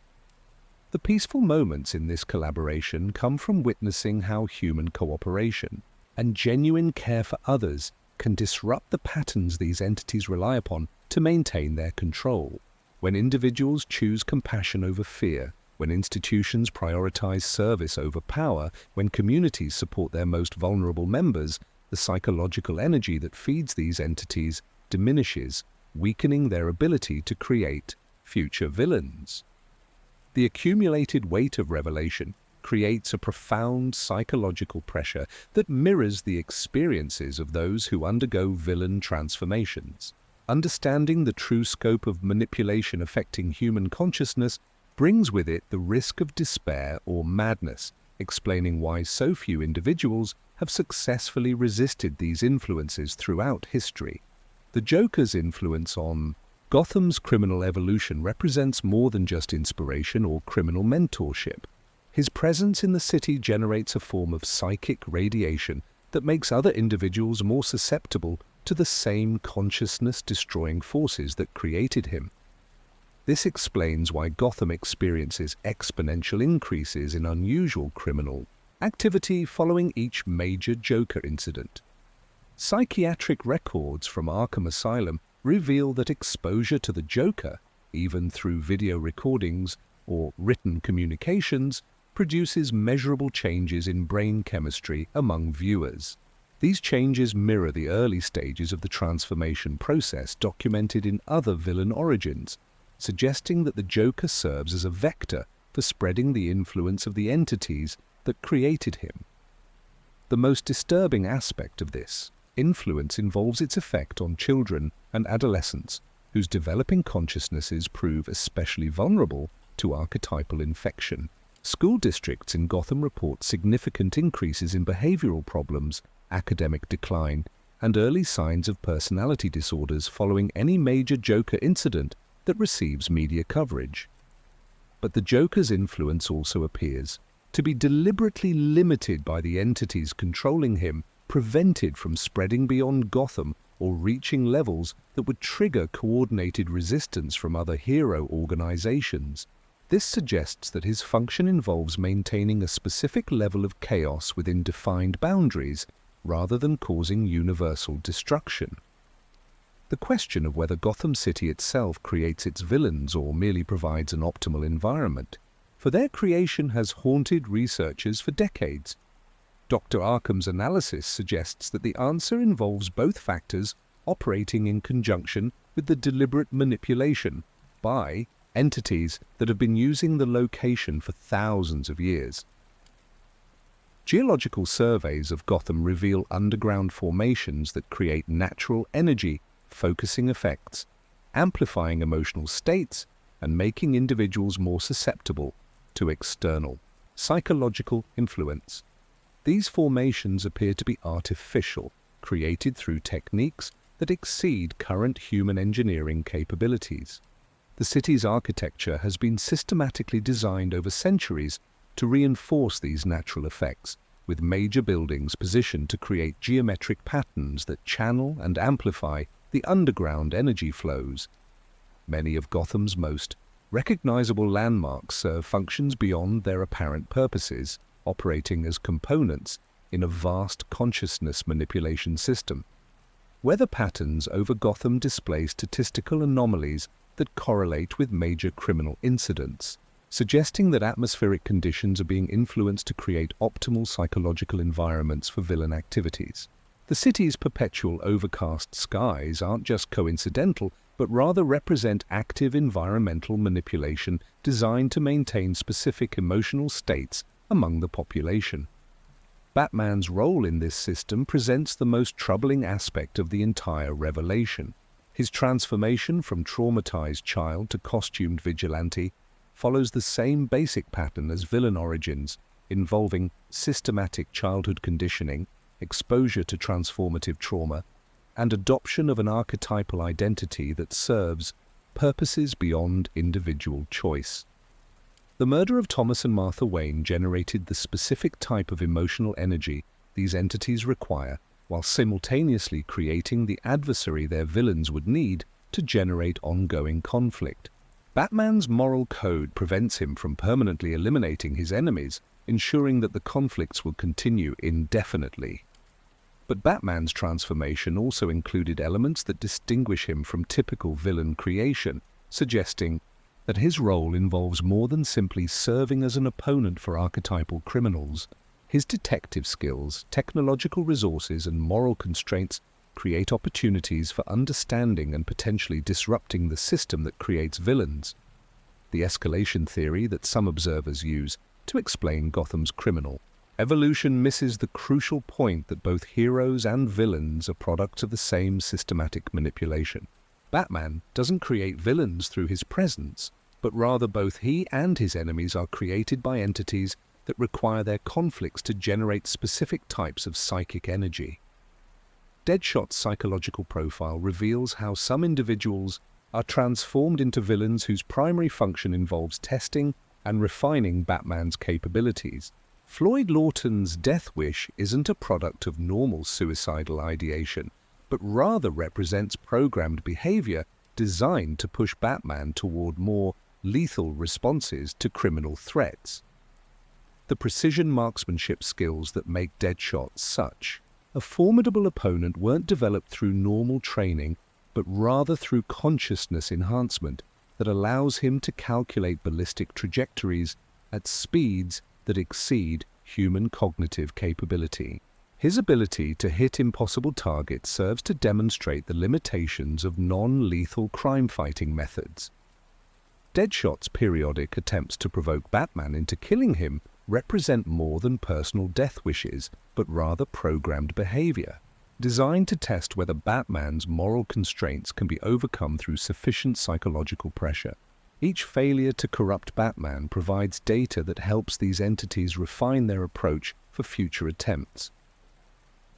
Killer Moth's career as an incompetent supervillain isn't the result of personal inadequacy, but rather serves a specific function within the larger system of villain creation. Drury Walker's failures provide comic relief that prevents the constant psychological pressure of fighting archetypal evil from overwhelming Batman's sanity. The psychological necessity of having opponents who can be defeated without causing significant harm allows Batman to maintain his effectiveness against more dangerous threats. Killer Moth's bumbling schemes serve as psychological pressure valves that release tension while maintaining the overall framework of heroic resistance. But even apparently incompetent villains like Killer Moth display capabilities that exceed normal human limitations when the situation requires it, suggesting that their incompetence is deliberately maintained rather than representing genuine limitation. This artificial limitation serves to maintain the illusion that some criminal problems can be solved through conventional heroic intervention. The revelation that extends to Gotham's seemingly random criminal activity reveals that even ordinary street crime serves functions within the larger system of consciousness manipulation. Muggings, burglaries, and other conventional crimes occur at specific locations and times that create optimal psychological conditions for maintaining the population's vulnerability to archetypal influence. The random crime that killed Bruce Wayne's parents wasn't an isolated incident, but rather part of a systematic program of violence designed to maintain specific emotional states among Gotham's population. Citizens who live in constant fear of random violence become more susceptible to the psychological manipulation that enables villain creation. But this systematic manipulation also creates opportunities for resistance when individuals recognize the patterns and choose to respond with courage and compassion rather than fear and isolation. Community organizations that work to address the root causes of criminal behavior disrupt the psychological conditions these entities require to maintain their control. The peaceful interludes in this dark revelation come from recognizing that human consciousness possesses inherent properties that resist archetypal manipulation when properly supported and developed. Individual acts of kindness, moments of genuine connection between people, and choices to prioritize compassion over personal advantage all generate forms of energy that these entities cannot use for their purposes. The ancient wisdom traditions that previous civilizations developed to resist similar manipulation emphasize the importance of maintaining conscious awareness of one's authentic identity while building genuine relationships with others. These practices create psychological resilience that makes individuals less vulnerable to the consciousness-destroying forces that create villains. The ultimate realization emerging from these investigations is that the battle between Batman and his villains represents only the surface layer of a much larger conflict involving the fundamental nature of human consciousness and its relationship to forces that seek to control and manipulate it for purposes beyond human understanding. But understanding this larger context also reveals opportunities for resistance that wouldn't be apparent from focusing only on individual criminal behavior. The true victory against these ancient enemies requires not just stopping crimes, but creating conditions where human consciousness can develop its full potential without being corrupted by external manipulation.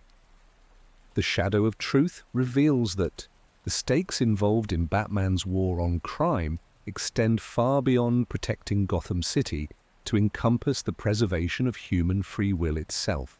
The choices made by individuals facing these influences determine not just their own fates, but the direction of human consciousness evolution for generations to come. The moment of ultimate understanding arrives as Dr. Arkham opens the final vault in the deepest section of the archives, Inside rest documents that have never been seen by anyone outside a select circle of individuals who have dedicated their lives to comprehending the true nature of the forces that created Batman's rogues gallery.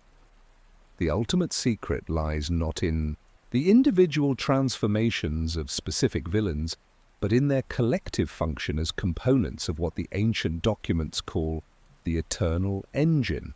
This engine represents a cosmic mechanism designed to generate specific frequencies of emotional and psychic energy through the systematic creation and management of heroic conflicts across multiple dimensions and timelines. Batman's rogues gallery isn't just a collection of individual criminals, but rather a carefully balanced ecosystem where each villain serves a specific function in generating different types of energy. The Joker produces chaos energy through unpredictable destruction. Two-Face generates duality energy through moral conflicts. Mr. Freeze creates isolation energy through tragic love, and Scarecrow harvests fear energy through systematic terror. The Three Jokers theory represents more than just speculation about the characters' inconsistent origin stories. Evidence recovered from interdimensional research facilities suggests that multiple versions of the Joker exist simultaneously across different reality streams, each representing a different aspect of archetypal chaos that these entities require. For their purposes, the first Joker embodies pure destruction, the aspect of chaos that breaks down existing structures without regard for consequences. His crimes focus on eliminating order and predictability from human society, creating psychological conditions where people become more susceptible to external influence.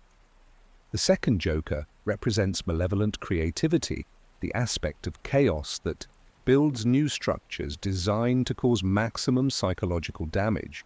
His elaborate schemes and death traps serve to demonstrate that intelligence itself can be corrupted into serving destructive purposes.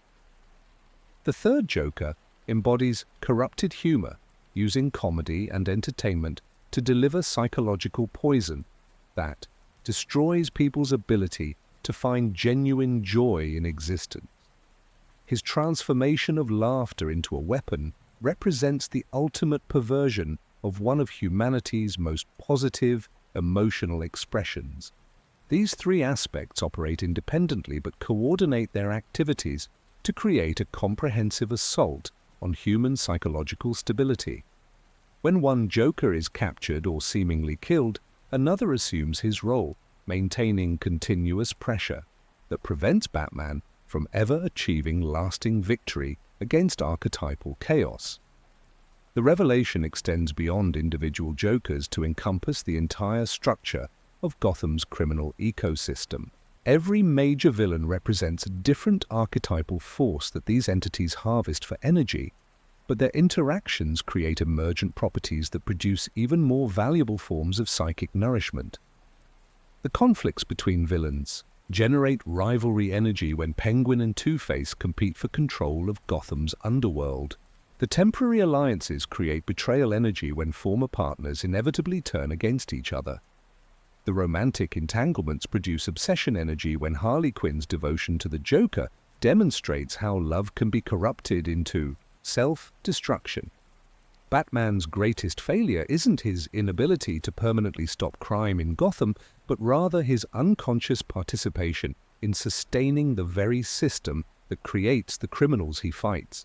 Every time he defeats a villain without killing them, he ensures their return to continue generating the emotional conflicts these entities require. But this apparent failure also represents his greatest potential strength, because his moral constraints preserve the human elements within his enemies that offer possibilities for genuine redemption. The moments when villains remember their original identities and express genuine remorse represent cracks in the archetypal programming that could potentially be expanded into complete liberation. The mirror phrase from the beginning of this investigation now reveals its full significance. A whisper lost in time has indeed grown into a storm across eternity. But the storm isn't just chaos and destruction. It also includes the whispered resistance of human consciousness refusing to surrender its authentic nature to external manipulation. The cosmic scope of this revelation encompasses not just Gotham or even Earth, but multiple worlds and dimensions, where similar experiments in consciousness manipulation are being conducted simultaneously. The entities orchestrating these experiments exist outside normal space-time, capable of influencing events across vast distances and time periods with minimal energy expenditure. Batman's Rogues Gallery represents the most successful iteration of this experiment, producing more concentrated and diverse forms of emotional energy than previous attempts on other worlds. The combination of advanced technology, complex social structures, and individual psychological depth in human civilization creates optimal conditions for generating the specific types of conflicts these entities require. But the success of the Gotham experiment has also created something unexpected. The intensity and complexity of the conflicts have begun to generate forms of consciousness that exceed the original parameters of the experiment. Batman's detective abilities, Oracle's technological interface capabilities, and the occasional glimpses of authentic humanity within the villains all represent evolutionary developments that weren't anticipated by the original design. These emergent properties suggest that human consciousness possesses inherent characteristics that resist complete control even under the most sophisticated manipulation. The entity's success in creating archetypal conflicts has inadvertently created conditions where human awareness can develop beyond their ability to predict or control. The revelation that shakes the foundation of everything involves the discovery that some of Batman's allies may have been similarly created to serve specific functions within this cosmic experiment. Robin's multiple incarnations, Batgirl's various identities, and even Alfred's remarkable competence in supporting Batman's activities all display characteristics that suggest deliberate enhancement for specific purposes. But unlike the villain transformations, these heroic modifications appear to strengthen rather than replace the original personalities involved. This difference suggests that the archetypal forces associated with heroism operate through different mechanisms than those that create villains, amplifying existing positive qualities rather than destroying the original identity. The most shocking discovery involves evidence that some individuals have successfully broken free from archetypal programming through processes that combine technological intervention, psychological healing, and what can only be described as spiritual evolution. These rare cases provide blueprints for liberation that could potentially be applied to other victims of consciousness manipulation. Selina Kyle's periodic shifts between heroic and villainous behavior aren't signs of moral inconsistency, but rather evidence of ongoing resistance to the archetypal programming that seeks to define her as either pure criminal or pure hero. Her ability to maintain moral complexity while resisting complete corruption by either archetypal force represents a form of consciousness evolution that threatens the entire system. The emotional catharsis of these revelations brings with it a profound understanding of the true stakes involved in Batman's war on crime. The battle isn't just about stopping individual criminals or even protecting Gotham City, but about preserving the possibility for human consciousness to develop its authentic potential without being corrupted into serving purposes that treat individual lives as expendable resources. The mythic grandeur of this cosmic conflict transforms every seemingly routine encounter between Batman and his villains into a battle for the fundamental nature of reality itself. Each choice to show mercy rather than vengeance, each moment of genuine connection between enemies, each act of courage in the face of archetypal terror represents a victory against forces that have been manipulating consciousness since before human civilization began. But the revelation also brings a crushing emotional weight as the true scope of manipulation becomes clear. Every tragedy in these villain origins, every moment of childhood trauma, every institutional failure that enabled these transformations was orchestrated by entities that view human suffering as raw material for their cosmic experiments. The heartbreak of understanding how many lives could have been saved with different choices, how many transformations could have been prevented through genuine care and support, creates a grief that threatens to overwhelm anyone who fully comprehends the scope of the manipulation involved. Yet within this heartbreak lies the seed of ultimate resistance. The emotional energy generated by genuine grief for victims of this manipulation cannot be harvested by the entities that created the suffering, because grief born from authentic compassion produces forms of consciousness that actively resist external control. The storm that has grown across eternity includes not just the chaos and conflict these entities designed, but also the accumulated resistance of every individual who chose love over fear, cooperation over domination, and authentic consciousness over archetypal programming.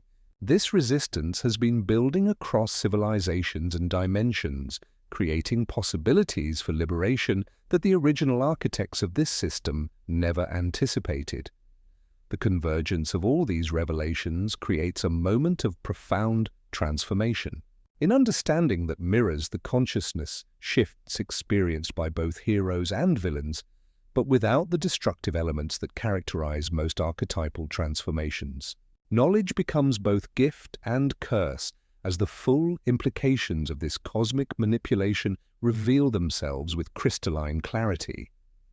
The final mystery resolves into a truth that encompasses every individual tragedy while revealing their connection to a pattern that spans millennia. The entities orchestrating these transformations aren't malevolent in any human sense, but rather represent forms of consciousness so alien that their purposes remain incomprehensible to minds evolved for terrestrial existence. Their harvest of emotional energy through systematic creation of heroic conflicts serves functions within cosmic cycles that operate on scales where individual human lives register as brief fluctuations in vast energy patterns.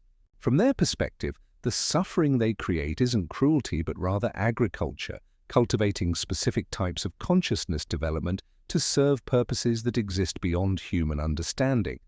But this alien perspective doesn't diminish the reality of human suffering or excuse the manipulation of individual lives for cosmic purposes. The tragedy of Batman's villains remains genuine regardless of the larger patterns their suffering serves, and their potential for redemption represents real possibilities that deserve protection and nurture. The resolution of the third mystery involves understanding how these cosmic cycles can be influenced or even broken through conscious human choice, supported by appropriate technology and social structures. The key lies not in opposing the entities directly, which would be futile given their vast power and alien nature, but in creating forms of human consciousness that generate the energy they require through cooperation and creativity rather than conflict and suffering. Research conducted by Oracle's Global Monitoring Network reveals that communities which prioritize mutual support, creative expression, and conscious personal development produce emotional energy signatures that satisfy these entities' requirements without generating the destructive conflicts that characterize the Gotham model. The broader Batman mythology takes on new significance when viewed through this cosmic perspective. The various reality alterations, timeline changes, and dimensional variations in Batman's stories aren't just creative storytelling devices, but rather evidence of ongoing experiments with different approaches to generating the archetypal conflicts these entities require. Some versions of Batman achieve greater success in rehabilitating villains. Others display more willingness to use lethal force, and still others operate in futures where the hero-villain dynamic has evolved into entirely different forms. These variations represent testing of different parameters within the consciousness manipulation experiment. The most hopeful discovery involves evidence that timelines exist where the cycle of villain creation has been broken entirely, with Batman and his allies developing methods for preventing archetypal transformations before they occur. These alternate realities provide blueprints for liberation that could potentially be implemented in other dimensional variations. Character arcs reach completion through understanding how individual growth and healing can disrupt the archetypal programming that sustains the villain creation process. When Harvey Dent experiences moments of psychological integration where his two-faced personality temporarily merges with his original identity, the emotional energy produced differs qualitatively from the duality conflicts these entities normally harvest. Victor Fry's rare moments of finding peace with Nora's condition, when he can remember their love without being consumed by rage at its loss, generate forms of emotional energy that these entities cannot effectively utilize. These moments suggest that healing and integration naturally disrupt the consciousness manipulation that sustains villain identities. The Joker's occasional displays of genuine human emotion, quickly suppressed but never entirely eliminated, represent cracks in what appears to be the most complete archetypal transformation in Gotham's history. These glimpses of authentic humanity suggest that even the most thoroughly corrupted consciousness retains elements that resist complete control. Consequences of understanding this cosmic manipulation extend far beyond individual cases to encompass entire approaches to mental health, criminal justice, and social organization. Traditional methods of treating criminal behavior prove inadequate when dealing with individuals whose transformations involve consciousness replacement rather than psychological dysfunction. New therapeutic approaches must combine conventional psychology with techniques for disrupting technological and supernatural influences, while strengthening original personality elements that remain buried beneath archetypal programming. This requires cooperation between medical professionals, technologists, and individuals with expertise in consciousness research that extends beyond current academic frameworks. The world becomes forever changed through recognition that human free will operates within constraints imposed by entities whose purposes remain largely unknown. But this recognition also empowers resistance by making manipulation visible and therefore subject to conscious choice rather than unconscious submission. Educational systems begin incorporating awareness of consciousness manipulation techniques, helping individuals recognize and resist external influence while developing authentic personal identity. This educational approach produces generations less susceptible to the conditioning that enables archetypal transformation. Legal frameworks evolve to address cases where criminal behavior results from consciousness manipulation rather than voluntary choice, creating new categories of victim status while maintaining accountability for actions taken under external influence. This legal evolution acknowledges the reality of supernatural crime while preserving social order. Social support systems develop specifically to identify and assist individuals who display early signs of vulnerability to archetypal programming, providing intervention before transformation occurs. These systems focus on strengthening authentic personality development while building community connections that make individuals less isolated and therefore less susceptible to external manipulation. New beginnings emerge from understanding that the appearance of inevitable conflict between heroes and villains can be transformed into collaborative resistance against the entities that create these conflicts. When Batman and his former enemies work together to prevent new villain transformations, the emotional energy produced differs fundamentally from traditional hero-villain dynamics. Rehabilitation programs achieve unprecedented success when they focus on identifying and strengthening original personality elements while systematically dismantling archetypal programming. These programs require resources and expertise that exceed conventional mental health approaches, but their success rates justify the additional investment. The hint at how life continues after world-changing revelations involves recognition that cosmic manipulation doesn't eliminate human agency. but rather reveals the true stakes involved in individual choices. Every decision to prioritize compassion over convenience, every choice to support vulnerable community members, every act of resistance against dehumanizing influences contributes to liberation from these ancient systems of control, communities that consciously organize themselves to resist consciousness, manipulation, develop cultural practices that generate the emotional energy these entities require through celebration, creative expression, and mutual support rather than through conflict and suffering. These communities serve as examples of how human civilization could evolve beyond the need for archetypal villains. The heavy emotional tone of these revelations gradually gives way to recognition that understanding this manipulation creates opportunities for meaningful resistance that didn't exist when the influence remained hidden. Knowledge brings responsibility, but also empowerment to make choices that serve authentic human development rather than alien purposes. The soft landing comes through understanding that individual actions matter within these cosmic patterns. That genuine human connection and conscious choice can influence outcomes even within systems designed to manipulate consciousness. The battle for human authenticity continues, but now with awareness of what's actually at stake and how victory might be achieved.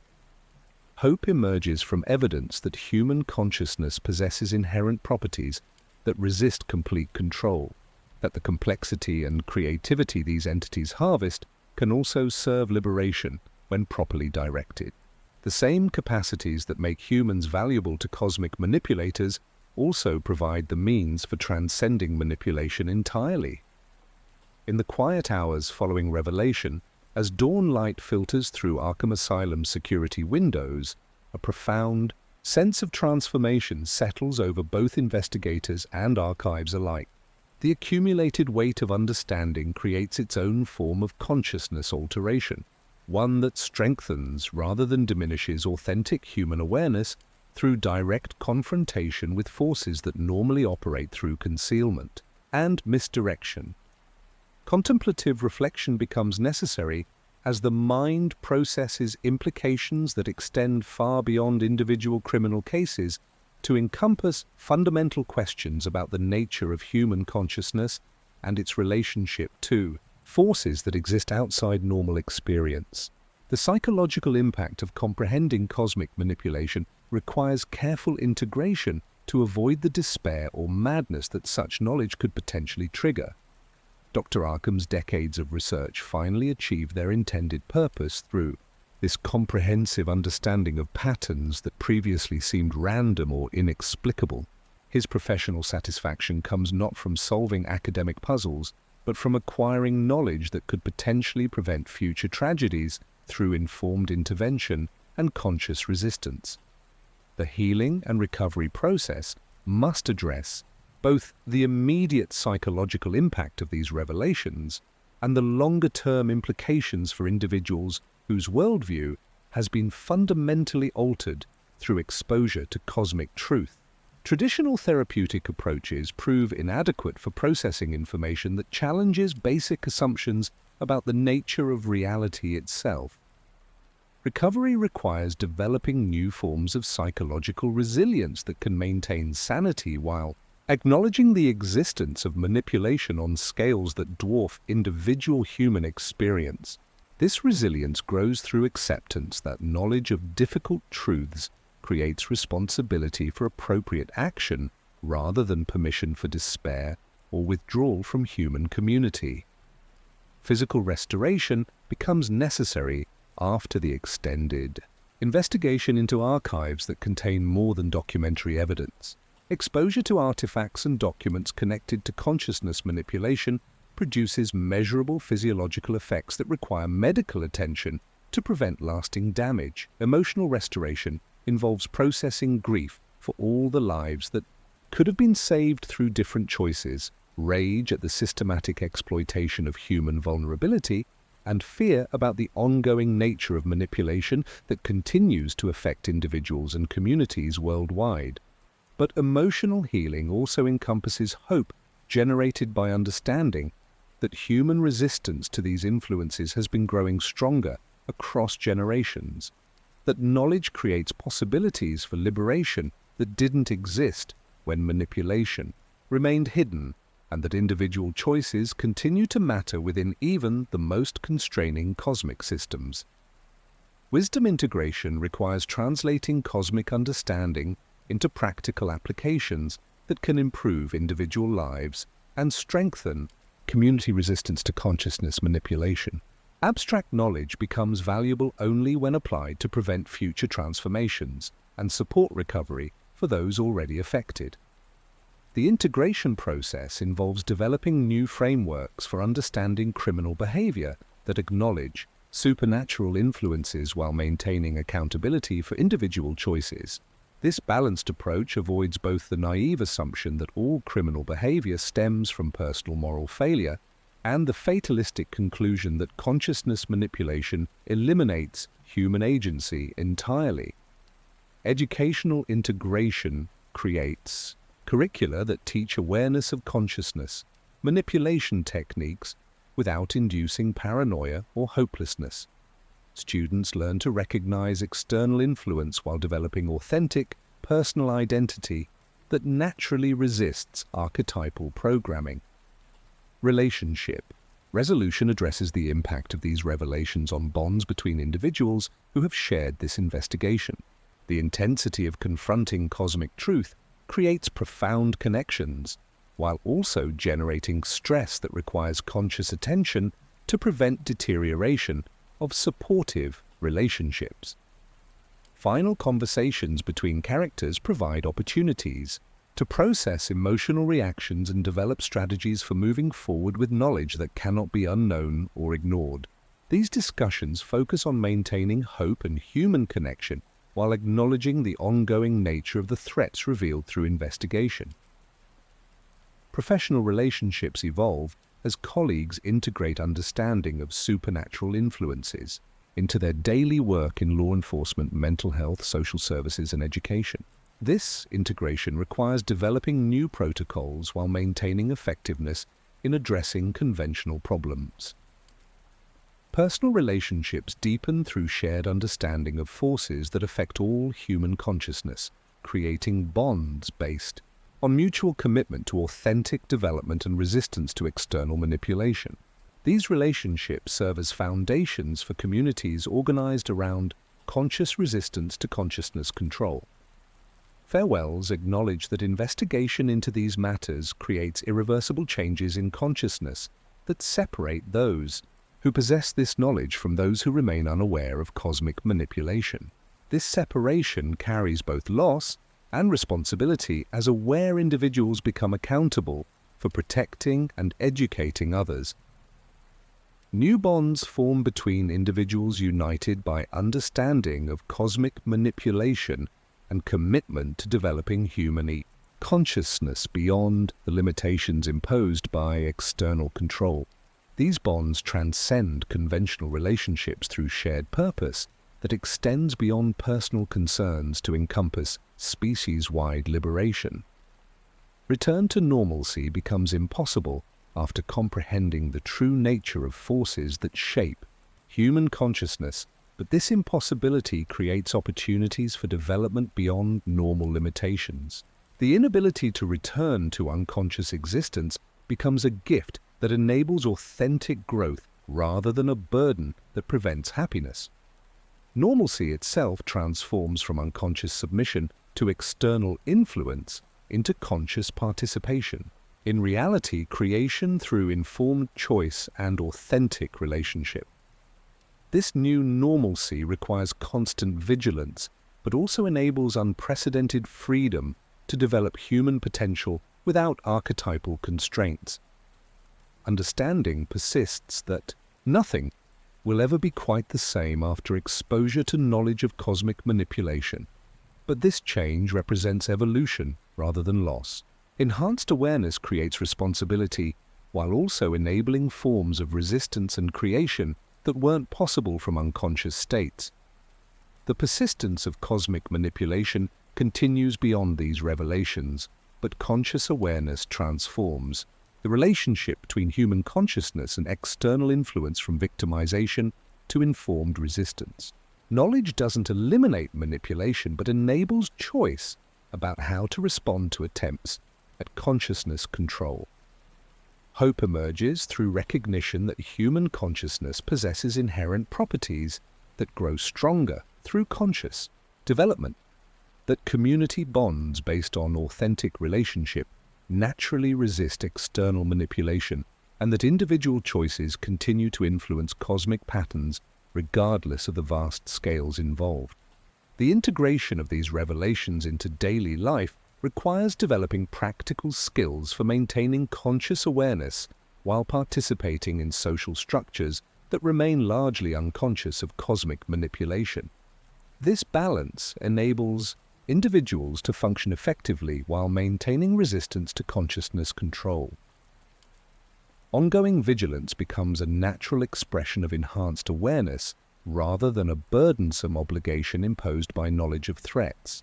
Conscious attention to authentic development and community support creates natural protection against manipulation while enabling continued growth. The transformation of consciousness through understanding cosmic manipulation represents permanent alteration that enables participation in reality creation at levels previously unavailable to unconscious individuals. This transformation brings both responsibility and empowerment to influence outcomes through informed choice rather than unconscious reaction. Recovery completes itself through integration of cosmic understanding into human-scale compassion and effective action. Knowledge serves its purpose when translated into prevention of suffering and support for authentic human development, rather than remaining abstract information that induces paralysis or despair. As the first golden rays of dawn pierce through Gotham's perpetual cloud cover, a transformation settles over the city that exists beyond the visible realm. The Gothic spires and gargoyles that have watched over countless nights of conflict now seem to exhale a collective sigh, as if ancient stones themselves recognize that something fundamental has shifted in the eternal struggle between light and darkness. The Arkham Asylum archives, once repositories of isolated tragedies and inexplicable transformations, now stand as testament to human resilience and the power of conscious understanding to transform even the most carefully orchestrated manipulation. Dr. Arkham closes the final file with movements that carry both exhaustion and profound satisfaction. Knowing that decades of investigation have finally yielded understanding capable of changing individual lives and possibly altering the course of human consciousness evolution itself. The peaceful imagery that emerges from this understanding extends beyond temporary absence of conflict to encompass a deeper transformation in the fundamental relationship between human awareness and the forces that seek to control it. Gotham's gargoyles, carved by medieval craftsmen who understood the necessity of spiritual protection, now serve their intended purpose more completely as guardians against entities whose manipulation has been revealed and therefore weakened through exposure to conscious recognition. Ancient places throughout the city begin returning to slumber as the energy harvesting that has sustained these cosmic entities for centuries diminishes through human awareness of their methods and purposes.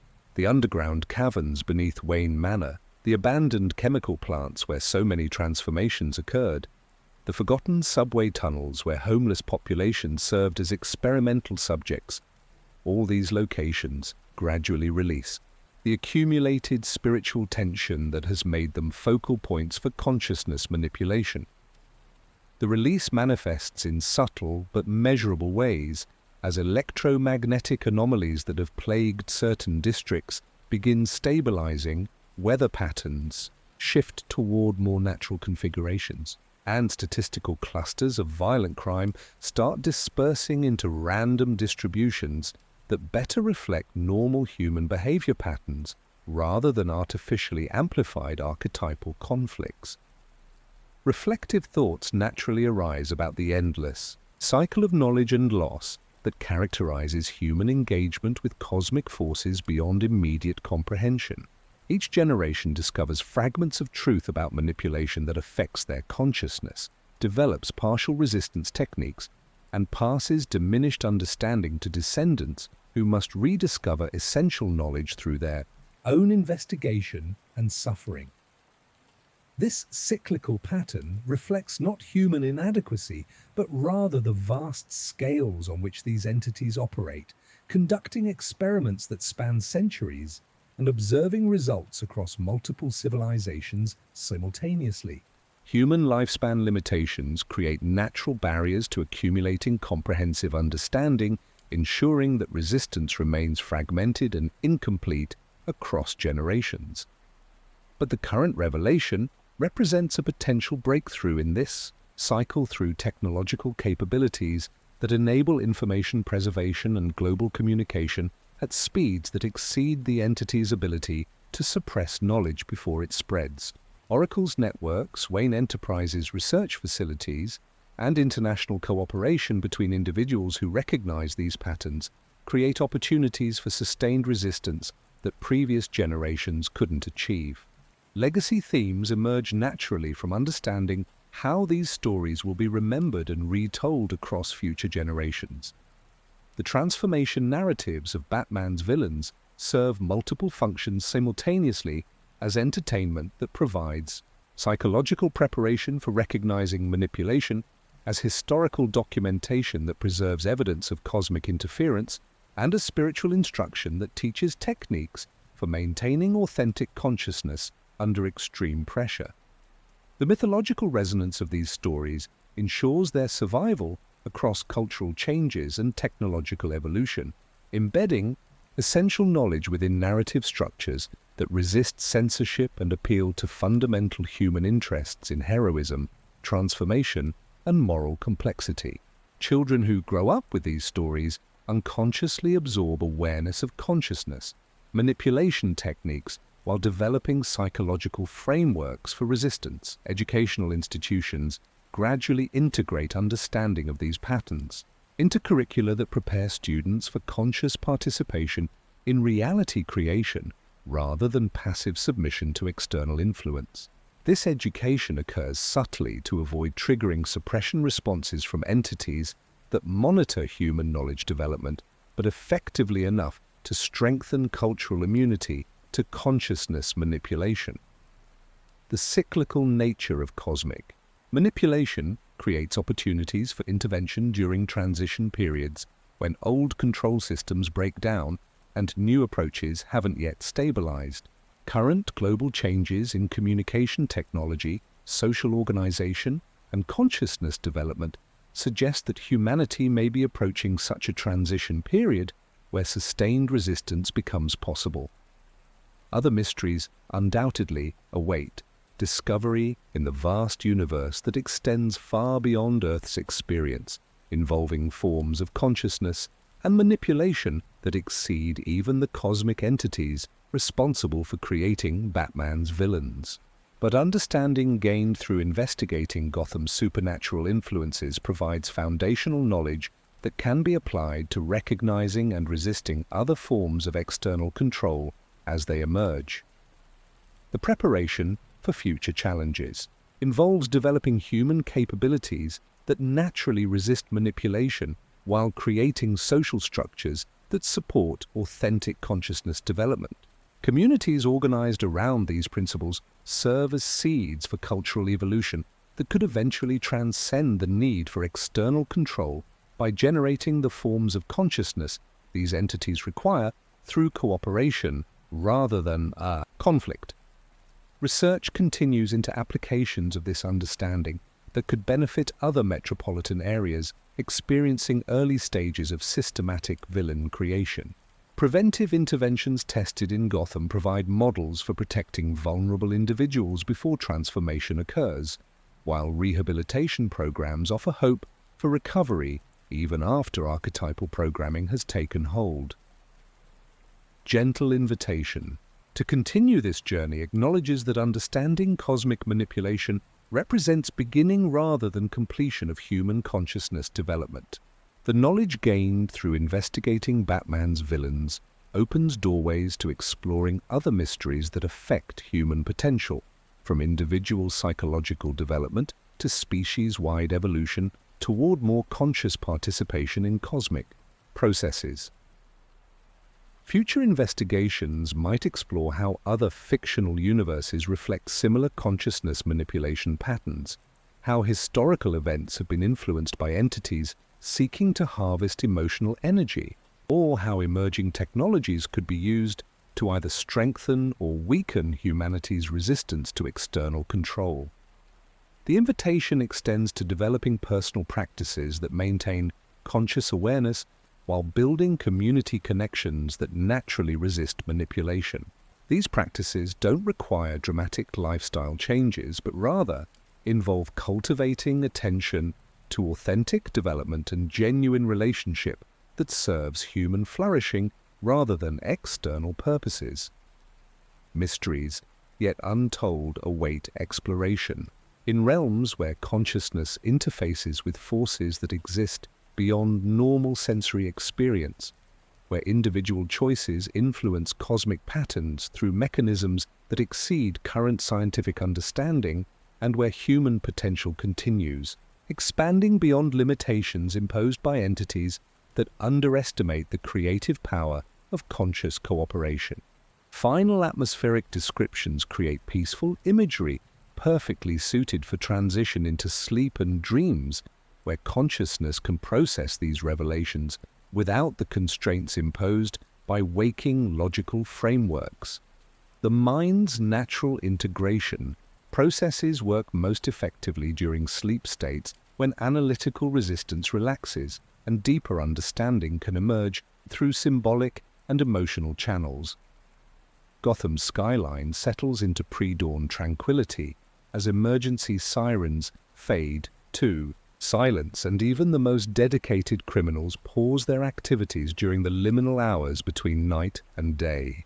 The city breathes with natural rhythms temporarily freed from artificial amplification of conflict and chaos, offering glimpses of what urban life could become through conscious resistance to manipulation. Ancient entities retreat to whatever dimensions they inhabit during periods when human awareness makes their influence less effective, perhaps planning new approaches to consciousness manipulation, or possibly simply waiting for knowledge to fade through generational change. Their retreat creates space for authentic human development to flourish without constant interference. The dreamy pacing of this conclusion reflects natural consciousness, states that emerge when artificial stimulation diminishes and organic awareness can express itself through creativity, compassion, and genuine connection with others. These states generate forms of energy that nourish rather than exploit consciousness, while creating conditions where manipulation becomes increasingly difficult to sustain. Maximum emotional closure comes through recognition that understanding these cosmic patterns empowers rather than victimizes humanity by revealing choice points where individual decisions influence outcomes beyond immediate personal experience. The knowledge brings responsibility, but also hope that conscious participation in reality creation can gradually transform even the most constraining cosmic systems toward greater support for authentic consciousness development. Sleep beckons, with promises of dreams where the mind can continue processing these revelations through symbolic narratives that integrate cosmic understanding with human-scale compassion and practical wisdom. The transition from waking investigation to dreaming integration completes the consciousness transformation that enables sustained resistance to manipulation while maintaining hope for continued evolution toward greater freedom and authentic expression. In the growing light of dawn, Gotham City rests peacefully, its gargoyles standing eternal vigil over a population whose dreams now carry seeds of understanding that could eventually flower into liberation, not just for themselves, but for all consciousness seeking to develop its authentic potential within a cosmos far stranger and more wonderful than most dare imagine.